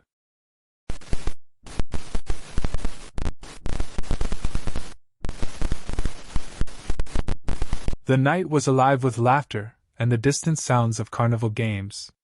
The air was filled with the sweet scent of cotton candy mingled with the savory aroma of hot dogs and popcorn. I had just left the Halloween carnival at the local park in my small town of Maplewood, Oregon, in 2019, a place where the community gathered every year to celebrate the spookiest night of the year. Dressed as a witch with a flowing black cape and a wide-brimmed hat, I felt both spirited and slightly weary from the excitement of the evening. As I walked away from the carnival, I couldn't help but glance back at the twinkling lights strung between the trees, the way they flickered like stars fallen to the earth.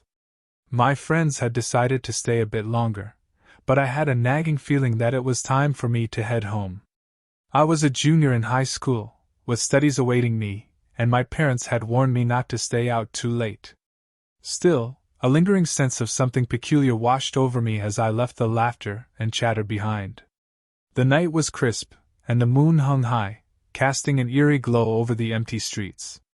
As I walked down Maplewood Street, the cheerful sounds of the carnival faded into the background, replaced by the unsettling silence of the neighborhood. My heart thudded against my chest, a strange sensation creeping over me as if the shadows were reaching out to pull me back.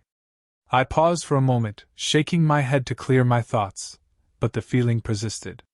I was about to resume my walk when I heard it, a faint whisper carried on the wind, calling my name. "Emma." The sound was soft but unmistakable. My stomach churned, a mix of curiosity and fear. "Hello?" I called out, my voice trembling in the stillness. There was no answer, only the rustling leaves and the distant sounds of the carnival still echoing in my ears. I glanced over my shoulder, the carnival lights flickering like a beacon, urging me to return.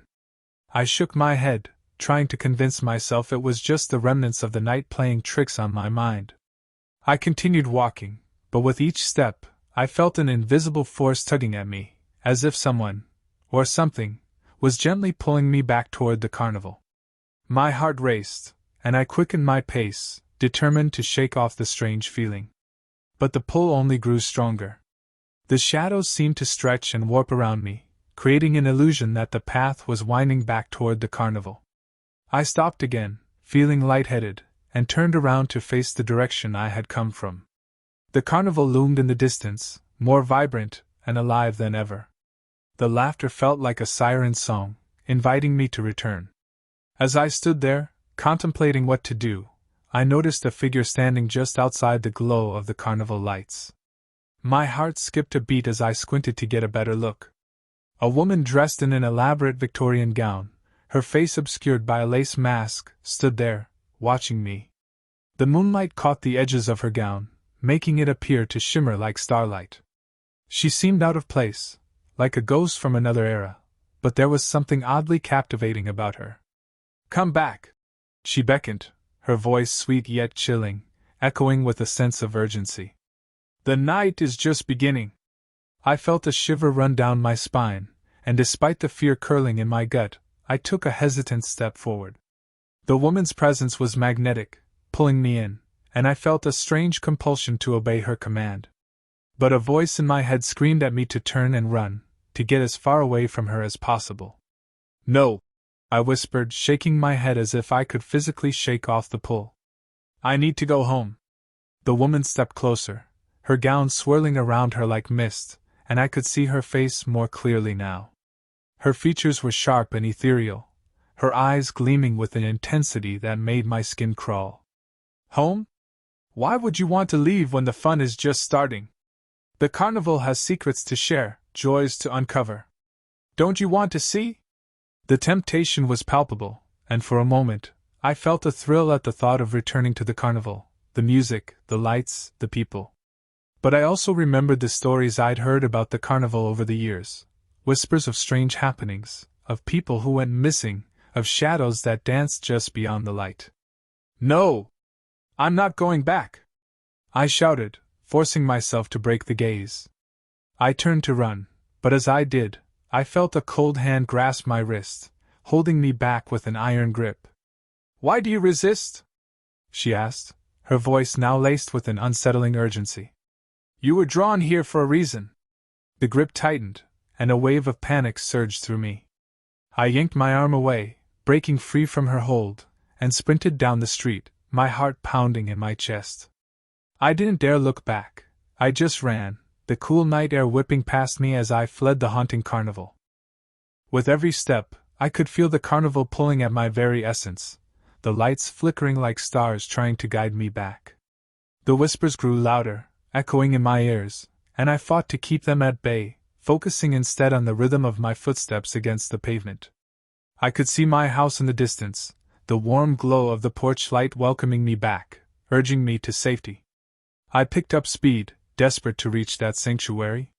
But as I turned the final corner onto my street, the darkness around me seemed to shift. The shadows morphed and twisted, and for a split second, I thought I saw the woman again, standing at the edge of the carnival light, watching me with that unnerving gaze. I burst through my front door, locking it behind me, my chest heaving as I leaned against it, catching my breath. The carnival noises faded into silence, but the chilling feeling lingered. I stood there for a moment, letting the adrenaline subside, grateful to be home. I went to my room, needing to shake off the experience. I changed out of my costume, trying to put the night behind me. But as I lay in bed, I couldn't shake the feeling that something had followed me home. The shadows in my room seemed to dance along the walls, whispering secrets I couldn't understand. As I drifted off to sleep, the image of the woman lingered in my mind, her eyes boring into my soul. I tried to tell myself it was just a hallucination, a trick of the mind after a long night, but deep down, I knew I had encountered something sinister. I couldn't ignore the feeling that the carnival had a grip on me, a pull that I couldn't fully comprehend. The next day, I woke up to bright sunlight streaming through my window, washing away the remnants of the previous night's terror. I tried to push it aside, thinking it was just an overactive imagination. But when I went downstairs, I noticed something strange. My mother was on the phone, her expression tense. "Have you heard about the carnival?" she asked, her voice low. "They say a couple of kids are missing." My heart dropped. The fear that had been festering within me rose to the surface as I realized the gravity of what had happened. I couldn't shake the feeling that my encounter was tied to something darker lurking beneath the surface of the carnival. I spent the rest of the day trying to distract myself, but my mind kept wandering back to that woman and the carnival lights. That night, I decided to call my friends and share what had happened. They laughed at my story, insisting it was just a wild imagination fueled by the festivities. But deep down, I felt a lingering sense of dread. The following weeks passed, and the carnival faded into memory, but the unsettling feeling never left me. I often found myself glancing out my window, half expecting to see the woman standing in the shadows, waiting for me to return. Then, a few weeks later, I heard that the carnival was shutting down for good. No one knew why, but I couldn't help but feel relieved. Maybe that would put an end to the strange pull I had felt that night. I learned later that the missing children were found safe, but the experience left a mark on our small town. To this day, I can't help but think about that night at the carnival. I often wonder what would have happened if I had given in to the pull, if I had gone back to the carnival instead of running away. Sometimes, when the wind whispers through the trees, I hear my name carried on the breeze, a haunting reminder that some attractions are best left unexplored. And as Halloween approaches each year, I still feel that strange tug, the pull of the carnival calling me back, reminding me of a night I can never fully escape.